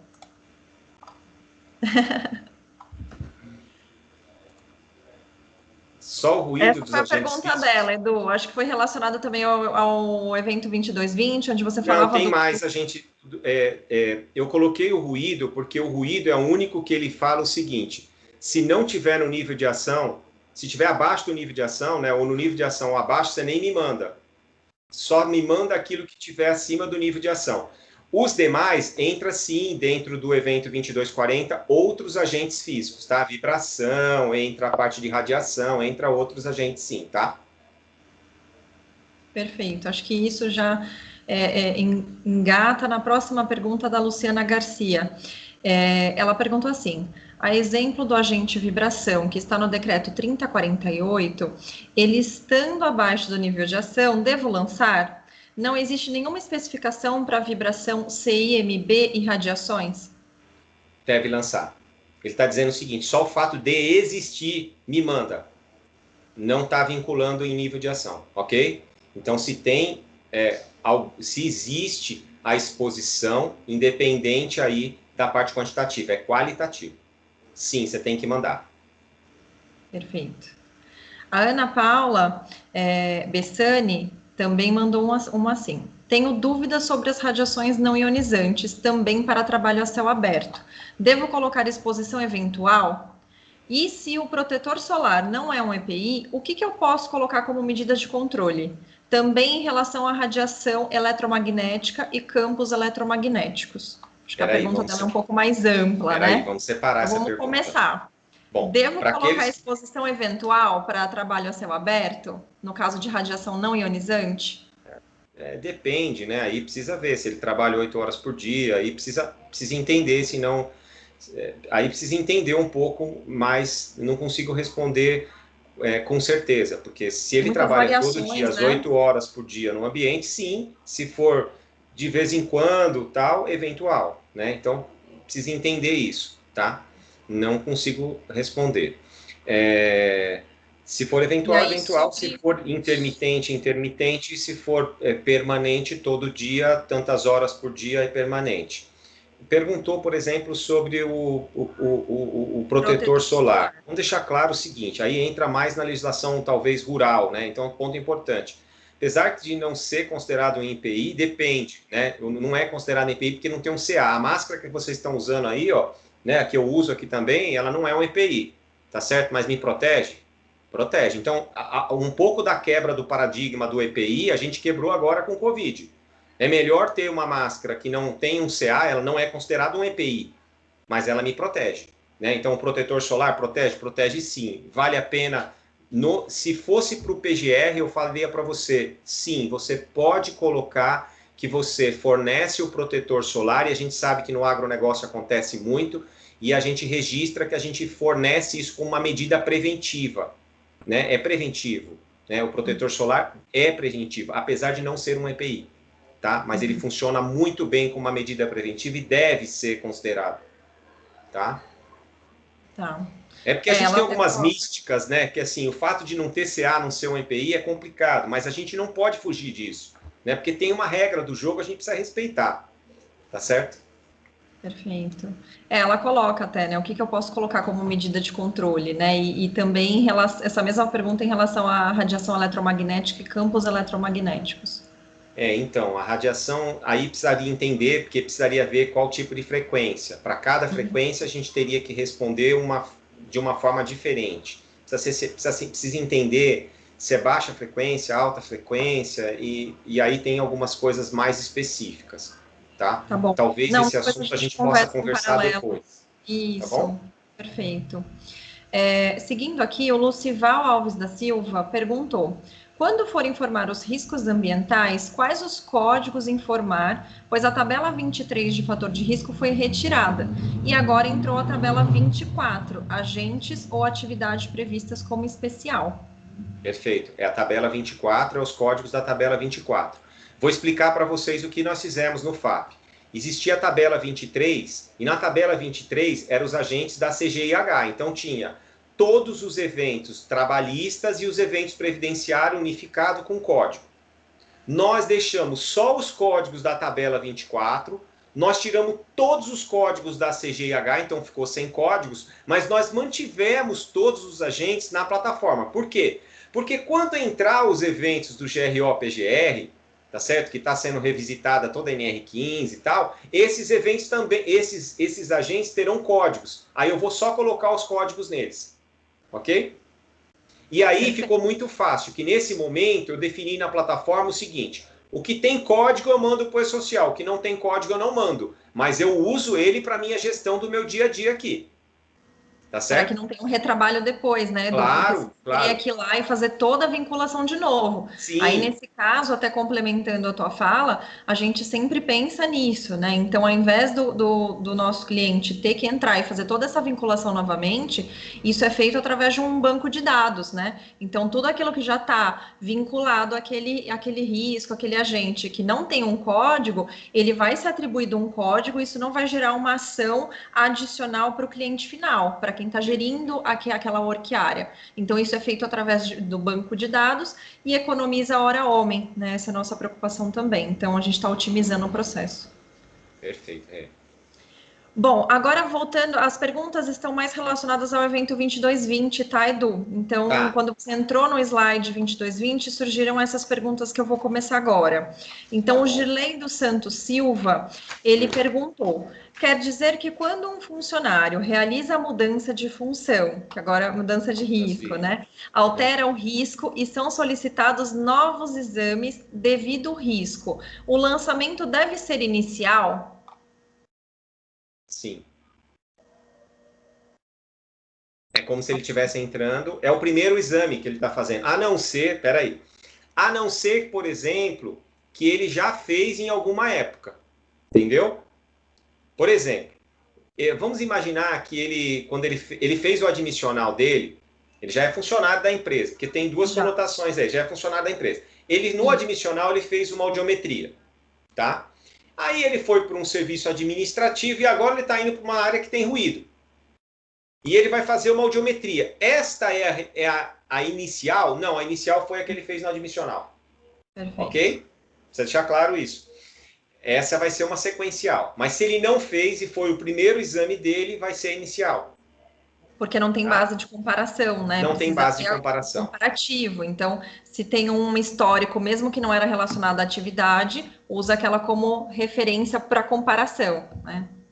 Outra coisa é assim, para a questão de ruído, tem um ponto aí, as fonos sabem muito bem disso, os otorrinos, enfim. E médico do trabalho também conhece muito disso. A gente tem muitas vezes o exame admissional lá, a audiometria de referência, e às vezes o funcionário está 40 anos na empresa, mas quando ele estava há 10 anos na empresa, ele teve uma perda auditiva porque ele, sei lá, ele sofreu um acidente. A audiometria de referência mudou, não é mais aquela audiometria do exame admissional e passa a ser essa audiometria pós-traumática, vamos dizer assim. Aquela passa a ser a inicial, né, a de referência. Isso precisa ser informado no momento em que eu vou enviar essa nova audiometria, tá? Que eu vou mudar a referência da audiometria, tá bom? Isso é super importante, porque lembre-se que nós estamos mandando isso para o governo, né? Ele está monitorando a gente, né? Tá bom? Perfeito. E aí a Viviane Souza falou em relação à capacitação e treinamento, que era um evento de SST e agora está dentro dos eventos de Folha. Ela pergunta se a informação de treinamento deve ser informada somente para os funcionários admitidos a partir do E-Social. Não é isso que está se falando, não está se dizendo isso, está dizendo o seguinte: eu preciso mandar essa informação a partir do E-Social. Eu estou entendendo que é a partir de quando começar a ter admissão depois do E-Social, antes não, eu entendo que não, eu acho que eu tenho que mandar essa informação na entrada do E-Social, mas eu tenho que mandar quem tem essas capacitações e habilitações, independente do tempo. Pelo menos é assim que nós estamos trabalhando, tá? Então, seria em relação aos ativos, né? Então, você mandaria de todos os ativos o histórico de treinamentos e habilitações que eles possuem na empresa até o momento. Sim. Tá. Tanto é que isso aí é um assunto interessante, porque nós vamos fazer o teste na mensageria para ver se vai vir alguma crítica para nós na hora que a gente mandar um exame histórico muito do passado ou quando a gente não mandar e mandar só depois, tá bom? Uhum. Por isso que eu falei que no evento de mensageria a gente consegue desmistificar muitas vezes aquilo que não está escrito, não está claro. Perfeito. A gente vai conseguir mostrar um pouco mais isso Mostrar na um pouco prática mais disso na online. prática, exatamente. Combinado. O Giovanni Lima de Souza, ele pergunta o seguinte: qual o entendimento para a quantificação do risco no agente biológico? Trabalhos em estabelecimentos de saúde com contato com pacientes portadores de doenças infecto-contagiosas ou com manuseio de materiais contaminados. Tá, muito boa a tua pergunta. Bom, para efeito de e-social, de eventos, agentes nocivos para o e-social agora, para ele, tanto faz ser qualitativo ou quantitativo. Né? Então, assim, me manda a informação em risco biológico. O risco biológico agora está muito vinculado à atividade, né? Quem trabalha em hospital com pacientes expostos a doenças infectos, contagiosas, enfim, tem uma série de características específicas que está muito ligada na atividade e não no tipo de vírus, né? Na questão, por exemplo, do GRO-PGR, isso vai ficar um pouco mais específico, quer dizer, eu vou ter também o qualitativo, mas eu também vou ter a possibilidade de ter os quantitativos. E aí vai rezar a cartilha da higiene ocupacional, ok? Que a gente sabe que não é para todos os riscos biológicos que a gente consegue fazer avaliação quantitativa, porque tem uma dificuldade grande para isso. O que a gente está muito acostumado a fazer é quando vai para sistema de ar-condicionado, coisas de vigilância sanitária que a gente precisa fazer para atender aí um aspecto legal. Então, tem algumas coisas, né, que são alguns vírus teoricamente conhecidos que fica mais fácil a gente fazer o monitoramento. Mas a gente sabe que nós temos uma dificuldade muito grande em fazer avaliação quantitativa para agentes biológicos. Perfeito. Agora, Edu, a gente vai entrar nas perguntas referentes ao slide 2210, tá? Do evento 2210. Perfeito. Então, os assuntos mudam um pouquinho. Então, a Luciana Garcia de Sá, ela pergunta, né? Essa pergunta, na verdade, ela se repetiu por umas 3 pessoas, pelo menos. Tudo isso em 24 horas em relação ao processo da CAT, que você vinha falando sobre a análise, a investigação, todo esse processo. Então, todo mundo ali tá de cabelo em pé pensando, mas ainda continua em 24 horas? Muito, muito interessante a pergunta. Vocês viram que eu não trouxe essa referência nos últimos eventos. Eu sempre falava, olha, tá mantido as 24 horas da abertura do recebimento da informação da ocorrência, né? Porque até tem essa questão se a ocorrência foi numa sexta-feira à noite e a área de SESMIT recebeu essa informação na segunda-feira de manhã, pô.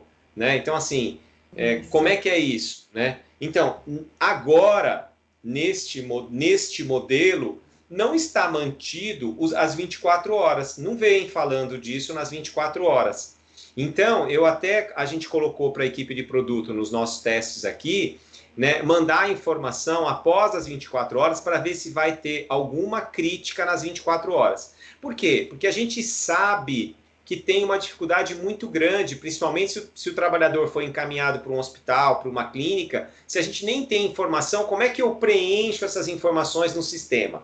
Né? Mas tem um ponto aí que eu acho que é uma troca de responsabilidade, né?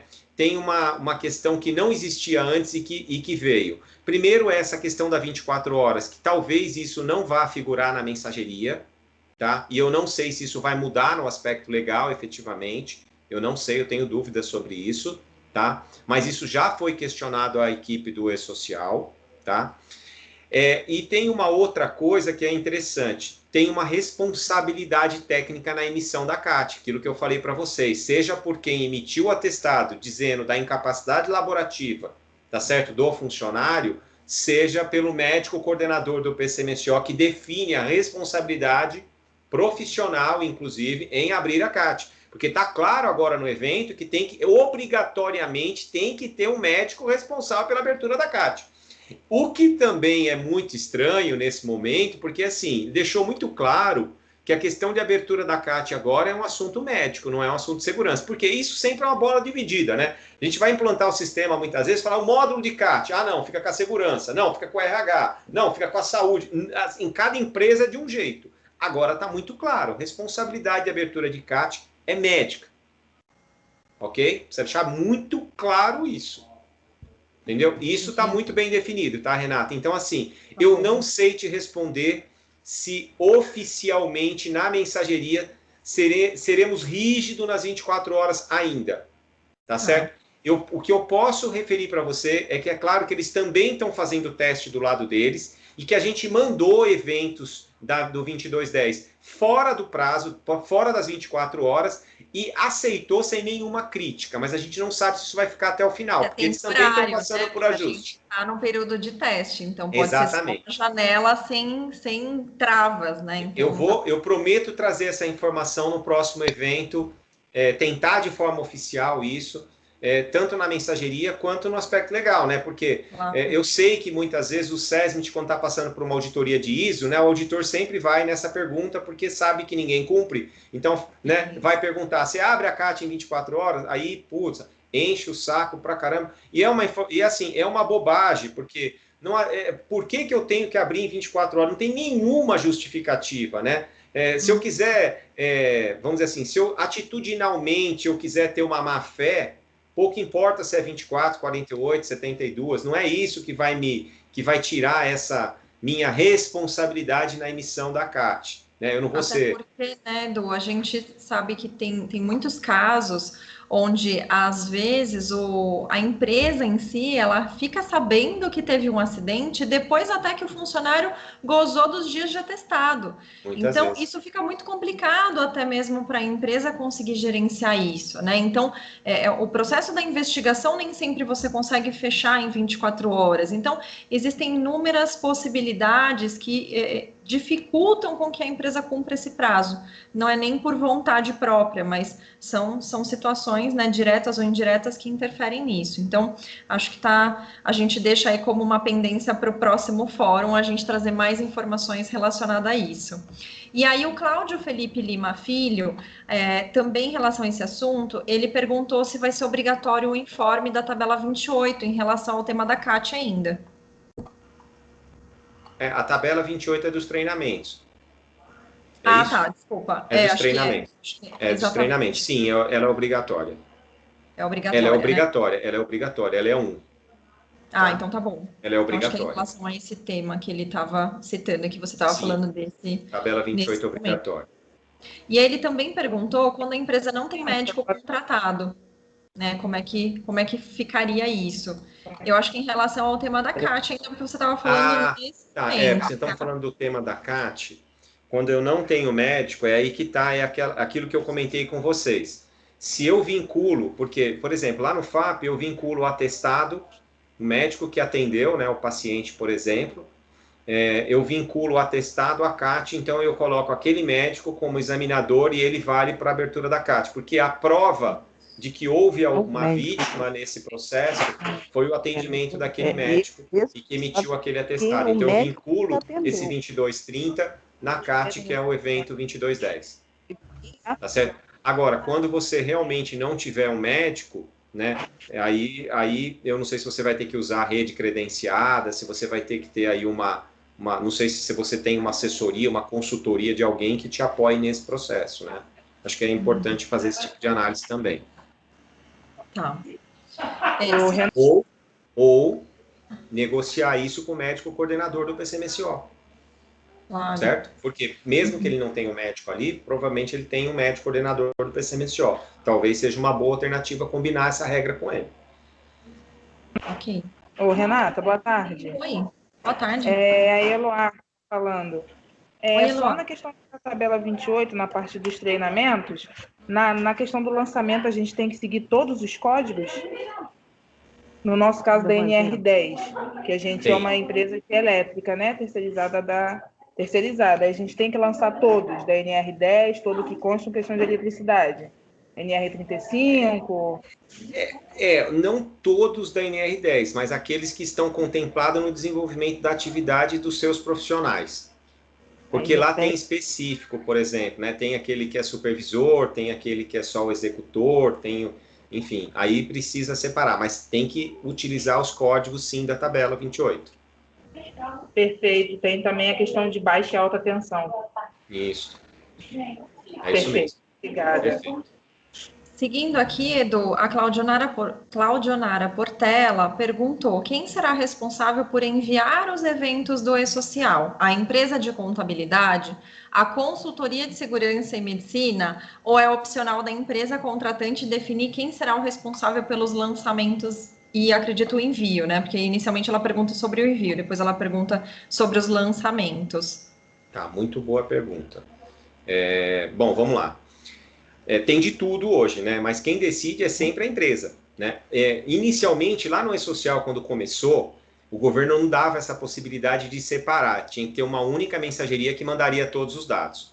Quando saúde e segurança entrou, teve uma época que entrou saúde e segurança, entrou jurídico, entrou uma série de coisas, quebrou essa regra. Então, peraí, o sistema de folha não é capaz de, vamos dizer assim, gerenciar todas essas informações de governança da empresa. Então, o governo permitiu que as empresas separassem as mensagerias. Então, você pode mandar numa única mensageria ou você pode separar. Os eventos, por exemplo, de folha vai para um sistema, teu sistema de folha, e quem gerencia a tua plataforma de saúde e segurança mande as informações de saúde e segurança. Aí você fala, puto, o contador pode mandar as informações? Aí eu tenho uma questão para fazer. Se você for uma empresa que tiver 10 funcionários, 12 funcionários, legal, né? Você vai gerar todos os XML e vai mandar os contadores mandar as informações para você. Então, sei lá, no dia 5 você vai ter que mandar os eventos dos 2240, no dia 15 dos 2220, e todas as vezes que acontecer alguma coisa no 2210, você vai ter que pedir para ele ficar mandando as informações. Você vai ter que tirar isso no modelo de XML, enfim, sei lá qual a linguagem que essa mensageria desse contador vai ter, você vai ter que tirar na linguagem da mensageria dele, vai ter que abastecer essas informações.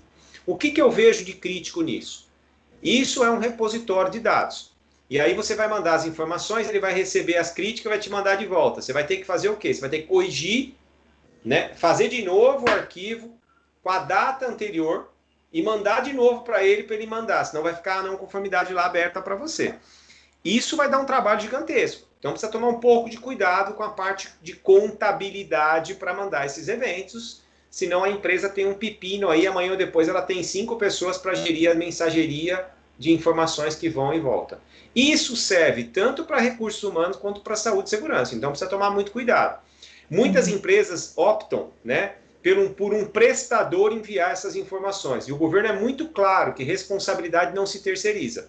Então, vocês estão terceirizando uma responsabilidade que é da empresa de vocês. Eu não faria isso. Então, tome muito cuidado, né? Se a empresa for muito pequena e não tem condição de adquirir um sistema, ok, eu entendo, mas vai dar trabalho, tá certo? Agora, se a empresa tem condições de fazer, eu acho que é uma sustentabilidade do negócio. Eu acho que ela tem que gerir essa mensageria, tem que ser dela. É que nem tem muitas empresas que usam a rede credenciada, né? E a rede credenciada faz a gestão de saúde e segurança para ela e vai mandar os eventos. Eu acho muito severo isso, né? Porque a rede credenciada é só a ponta que vê só o exame, né? Nem está no dia a dia de governança de riscos e perigos dentro de uma organização, dentro de uma empresa. Na hora que começar a entrar os eventos, tá certo? De saúde e segurança, vamos dizer assim, trabalhista das NRs, vai dar um mega BO. Isso não vai dar certo.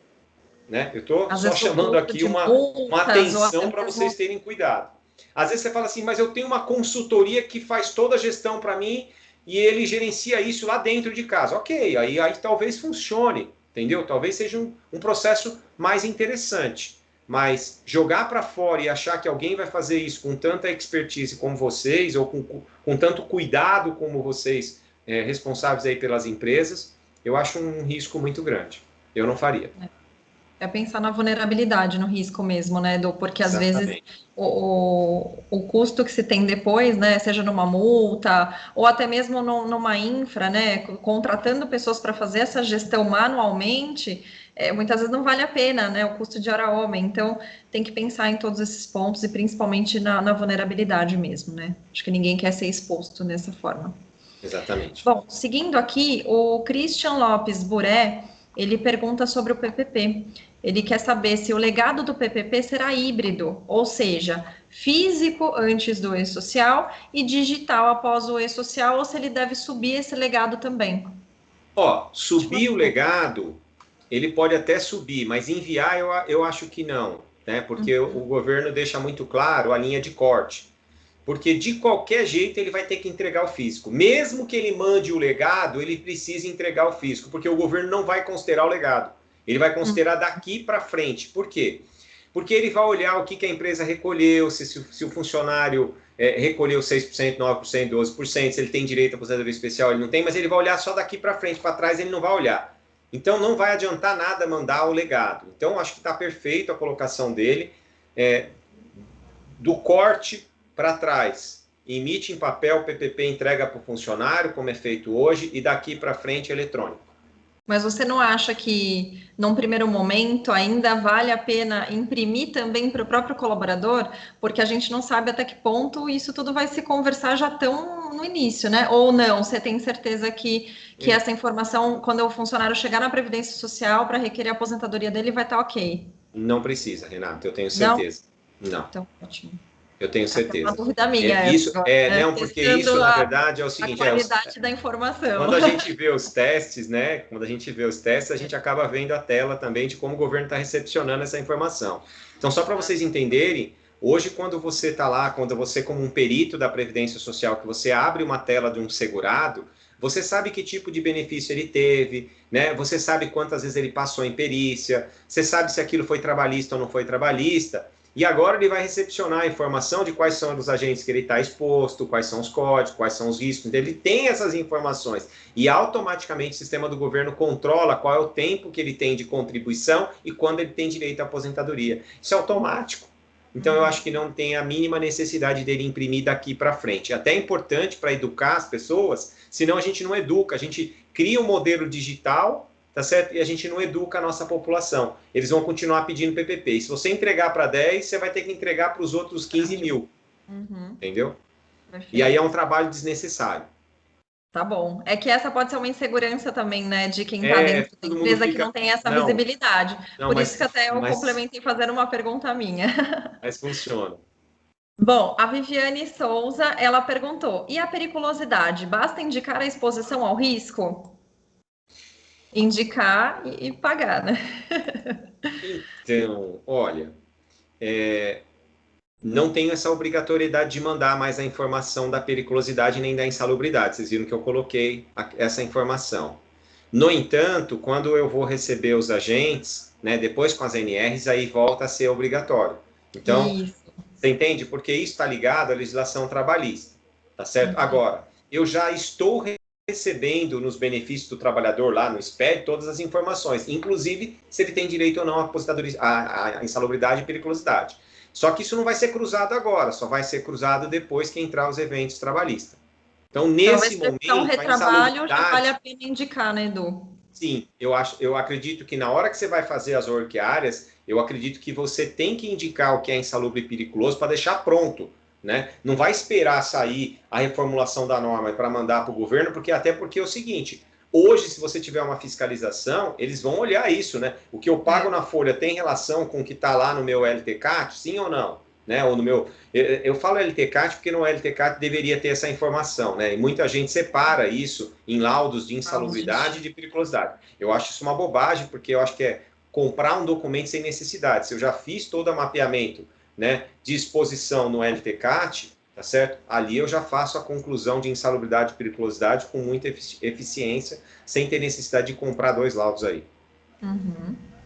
Seguindo aqui, o Jonas Silva perguntou, a CAT Web deixará de existir? Será feito o registro pelo E-Social? Correto. Sim. A gente vai registrar, vai mandar para o governo... Só que precisa deixar claro... E o E-Social ele vai entrar de forma faseada. Só vai sair a CAT Web depois que a última turma, que é o 4º grupo, entrar em operação, que é o grupo das empresas públicas, que é no meio do ano de 2022, tá bom? Então, a CAT Web fica até 2022. Perfeito. A Michele Barros Cruz colocou assim, eu vi na apresentação que o ASO será obrigatório se for solicitado, e no caso, a CAT, vai funcionar dessa forma também? Devemos seguir obrigatoriamente o modelo atual? O ASO vai ser obrigatório, sim. Aí eu vou ter que mandar Ela está informação de dizendo que o periódico, ASO, demissional, se a sim, pessoa é pedir, tem que obrigatório. entregar, é obrigatório. Aí ela está querendo saber se em relação à Ah, CAT funciona dessa forma também, né? não Se ela, tá, se ela...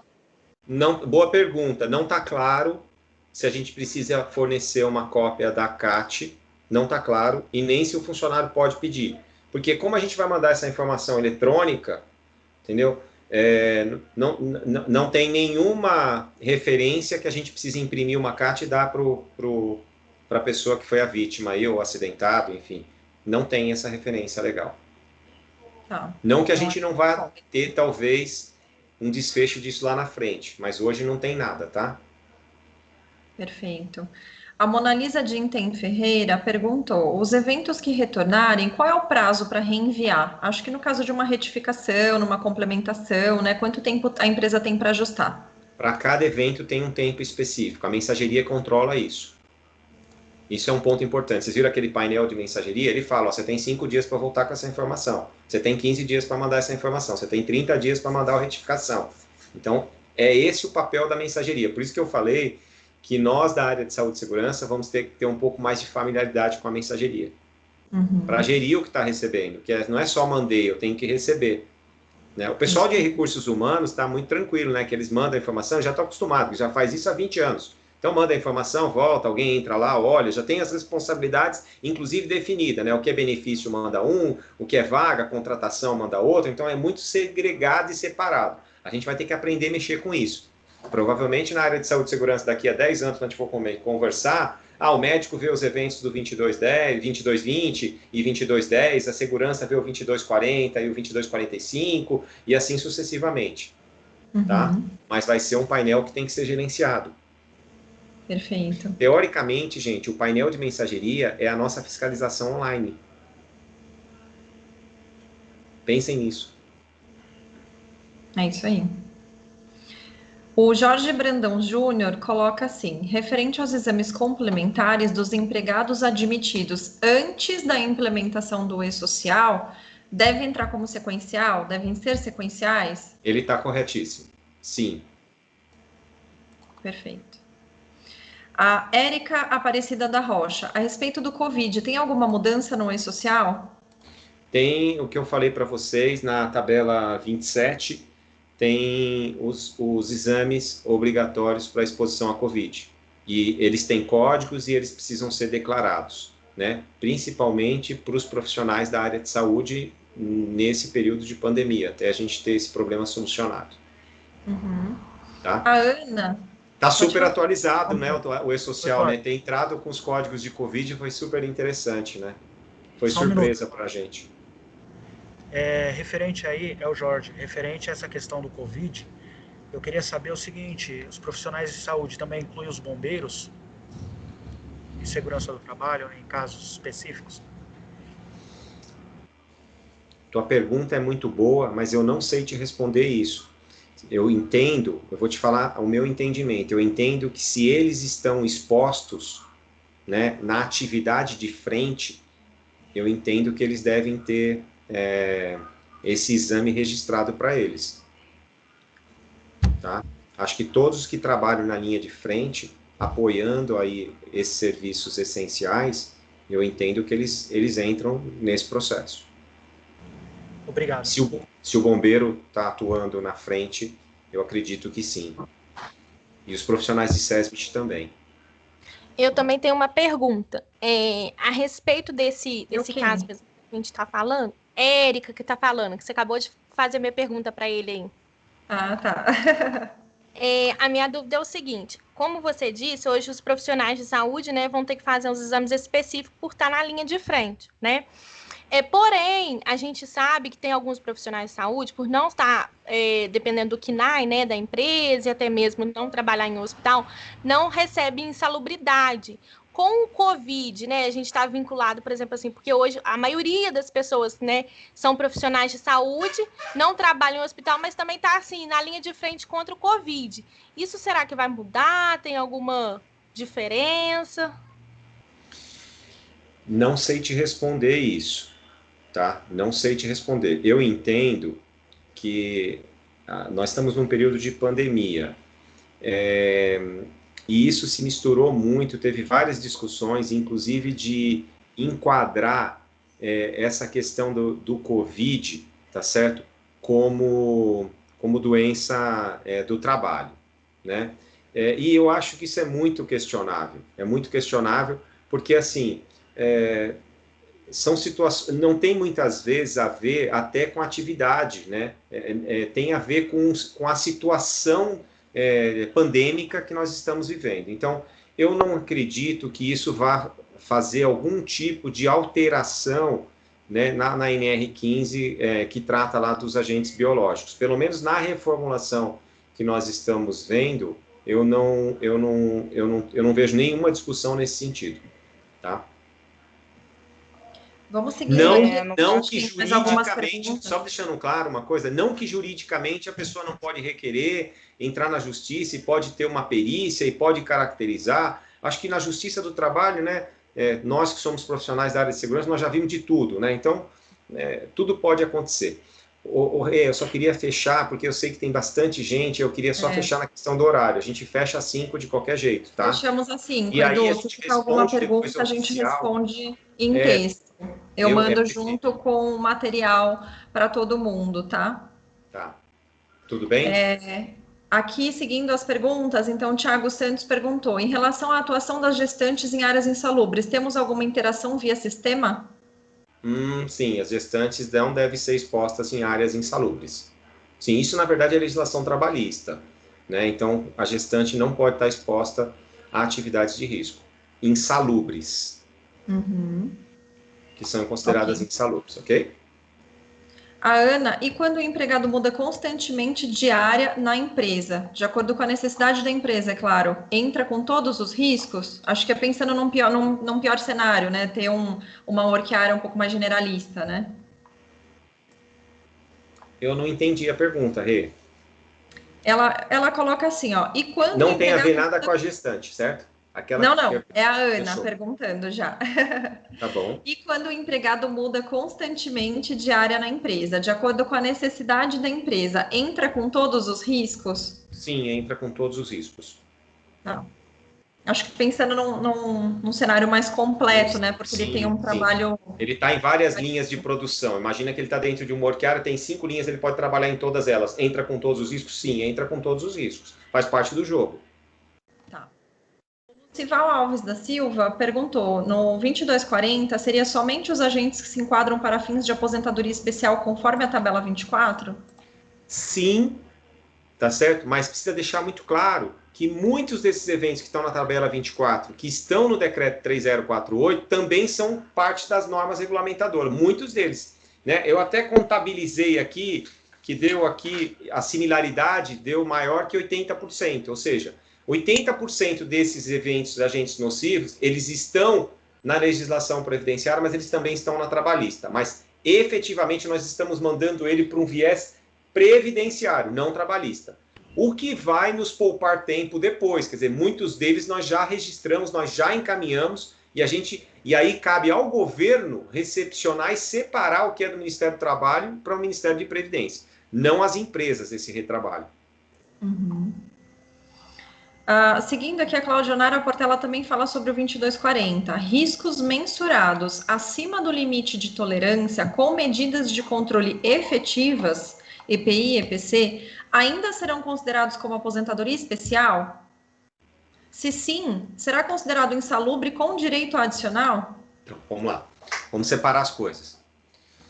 Primeiro, precisa deixar claro o seguinte, ó, mesmo com EPI, sim, né? A questão do ruído, só que ele fala acima do nível de ação, mesmo que a gente tenha a questão do EPI, a gente sabe que tem uma decisão aí no Supremo para isso, a gente precisa mandar, independente de ter EPI. Agora, pode ficar claro lá na tua documentação, todas as medidas preventivas que você faz para reduzir isso.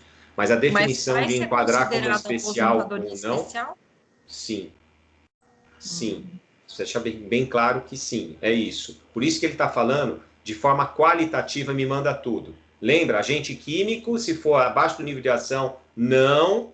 E aí você fala, putz, mas usa máscara, usa isso, usa aquilo. Legal, você coloca que usa os EPIs, porque você vai ter que mandar essas informações dos EPIs. você vai mandar o CA, você vai mandar todas as informações. Mas eu já te adianto, eles terão direito à aposentadoria especial. Esse é o primeiro ponto. A segunda pergunta é, se ele tem direito à aposentadoria especial, ele tem direito à insalubridade, não existe uma relação com a outra. O que gere a aposentadoria especial, o decreto 3048, a gente vem para as NRs para definir se eles têm direito ou não ao adicional de insalubridade. É uma outra visão. Para o adicional de insalubridade, a gente sabe que se tiver o EPI, que reduz a exposição, que garante que não prejudicou a saúde, que tem periodicidade de entrega dos EPIs, que tem treinamentos, está eliminada a insalubridade. Então, precisa deixar claro que uma coisa não tem a ver com a outra. Tá certo? Tanto é verdade que para ruído, né, 86 decibéis para ruído, se usa protetor auricular, tá tudo bonitinho, não vai ser insalubre. Mas, para aposentadoria especial, mesmo que seja 86 decibéis e usa protetor auricular, ele vai se aposentar especial. Né, por uma decisão do Supremo. Então, separem as coisas, legislação trabalhista e legislação previdenciária. Perfeito. A Claudionara Portela, ela coloca aqui ainda... Ah, não, desculpa. O Luiz, da Viscofan. Nosso médico do trabalho solicita para alguns colaboradores exames complementares que não estão relacionados aos riscos. Trata-se de acompanhamento assistencial. Recomenda cadastrar esses exames na plataforma ou seguimos com controle à parte? Recomendo cadastrar na plataforma. Tem um código na plataforma que chama exames não específicos. Relacionado ao risco ocupacional. Isso, não específicos. E aí você inclui ele, só que daí toda a primeira inclusão também vai ser um referencial e os demais serão sequenciais. Inclui na plataforma. Até para mostrar que a empresa, Luiz, faz a gestão dos crônicos, entendeu? Muitas vezes esses exames estão sendo pedidos para identificar alguma questão de saúde ou para fazer alguma pesquisa, né, de alguma exposição, alguma patologia que esse funcionário tem. Então, mostra que a empresa está cuidando da saúde dos trabalhadores. Eu acho que é super bacana, mas a gente precisa informar. Isso. E a gente também tem como mensurar o risco e o exame, né? Então, a gente também não demonstra esse exame, né? Tanto no PPRA, no LTCAT, enfim, não vai necessariamente aparecer isso como um risco da atividade. E no PCMSO também não, porque a gente usa a caixinha não relacionada ao risco ocupacional. Então, para efeito de convocação, de gestão, saem todos os relatórios, mas a gente não reporta para o governo. Então, a gente não acorda o cachorro do outro lado. Então, tem um flagzinho lá super importante na aleta exames. Seguindo aqui, a Viviane Souza, para exposição a ruído acima do limite de tolerância e entrega de EPI eficaz, posso considerar o risco controlado e não insalubre? Acho que você já respondeu, né? Então, vamos para a próxima. O Francisco José Afonso Barros pergunta sobre a ocorrência. Há previsão do FAP Online enviar a CAT para a Previdência sem precisar cadastrar a CAT no aplicativo do INSS? Ou algum tipo de integração? Acho que isso você também respondeu, porque a partir de 2022, quando todas as empresas, né, entrarem, aí vai passar a ser descontinuado o processo do FAP Web. Aí, então, perfeito, aquilo que for lançado no FAP vai ser enviado através da mensageria e aí vai poder ser descontinuado o modelo atual, né? Perfeito, Renata.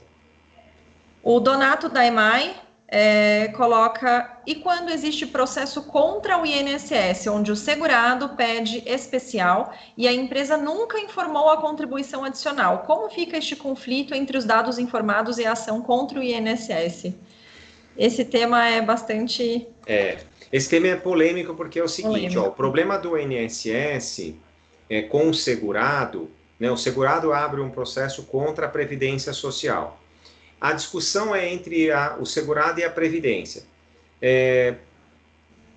O que vai acontecer com a entrada do E-Social é que se a empresa está mandando uma informação que dá direito ao segurado a ter aposentadoria especial e ela não faz o recolhimento, após a entrada do E-Social, né, esta não conformidade já vai ser chamada para que a empresa dê a informação. Qual o motivo dela não recolher, já que ela afirma que ele está exposto a esse agente nocivo? Já vai ser um auto de infração, teoricamente, tá? Vai ser um auto de infração para a empresa dizendo o seguinte, você informou que ele trabalha, né, em águas, em mineradora, fazendo com explosivo, enfim, que tem algumas atividades específicas e você não faz recolhimento. Tá certo? Então, assim, ali já chama uma falta e já pode abrir a necessidade da empresa ter que fazer o ajuste disso automaticamente. Isso, o E-Social, nessa primeira fase, tem o cunho principal de olhar para essas não conformidades. Por quê? Hoje a gente sabe que só 2% das empresas recolhem esse benefício para aposentadoria especial, né? Mas 98% das empresas que emite um PPP que dá direito ao segurado se aposentar não faz nenhum recolhimento. Esse custo fica para a Previdência. Então, a Previdência Social tem como objetivo trazer, né, este investimento para os cofres aí do governo. Eduardo, é o Donato que fez a pergunta que você acabou de responder. Eu compreendi plenamente a tua resposta. A questão que eu vejo, e assim, tem muito a ver com o setor que a EMAI está inserido, que é o setor elétrico. Há mais de 20 anos, a Previdência Social descaracterizou a energia elétrica como agente de risco para aposentadoria especial. Só que a gente deixou de incluir os profissionais que estão com essa exposição de risco elétrico no segmento. E nunca contribuímos essa contribuição adicional desde que ela foi instituída.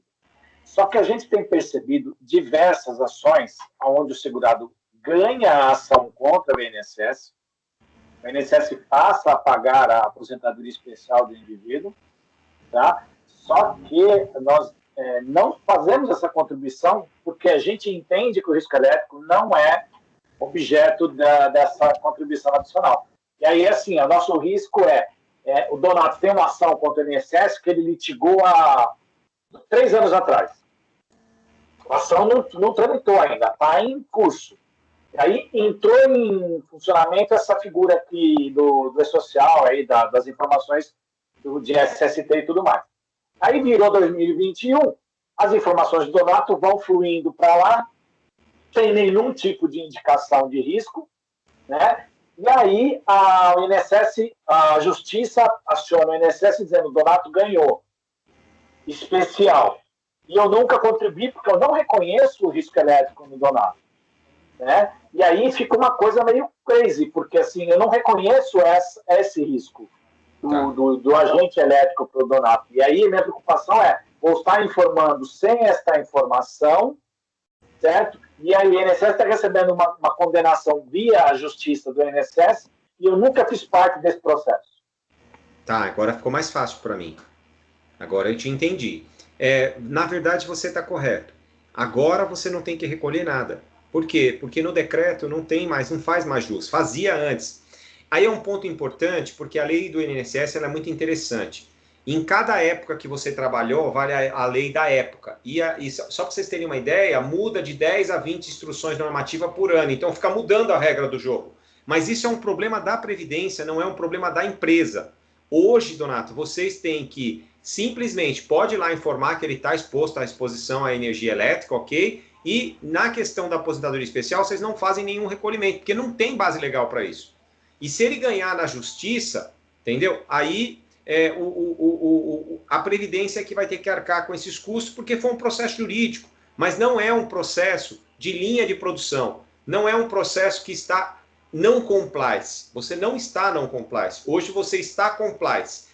É o INSS que corre risco o tempo inteiro na hora que ele legisla por mudanças constantes das instruções normativas. Faz parte do risco dele.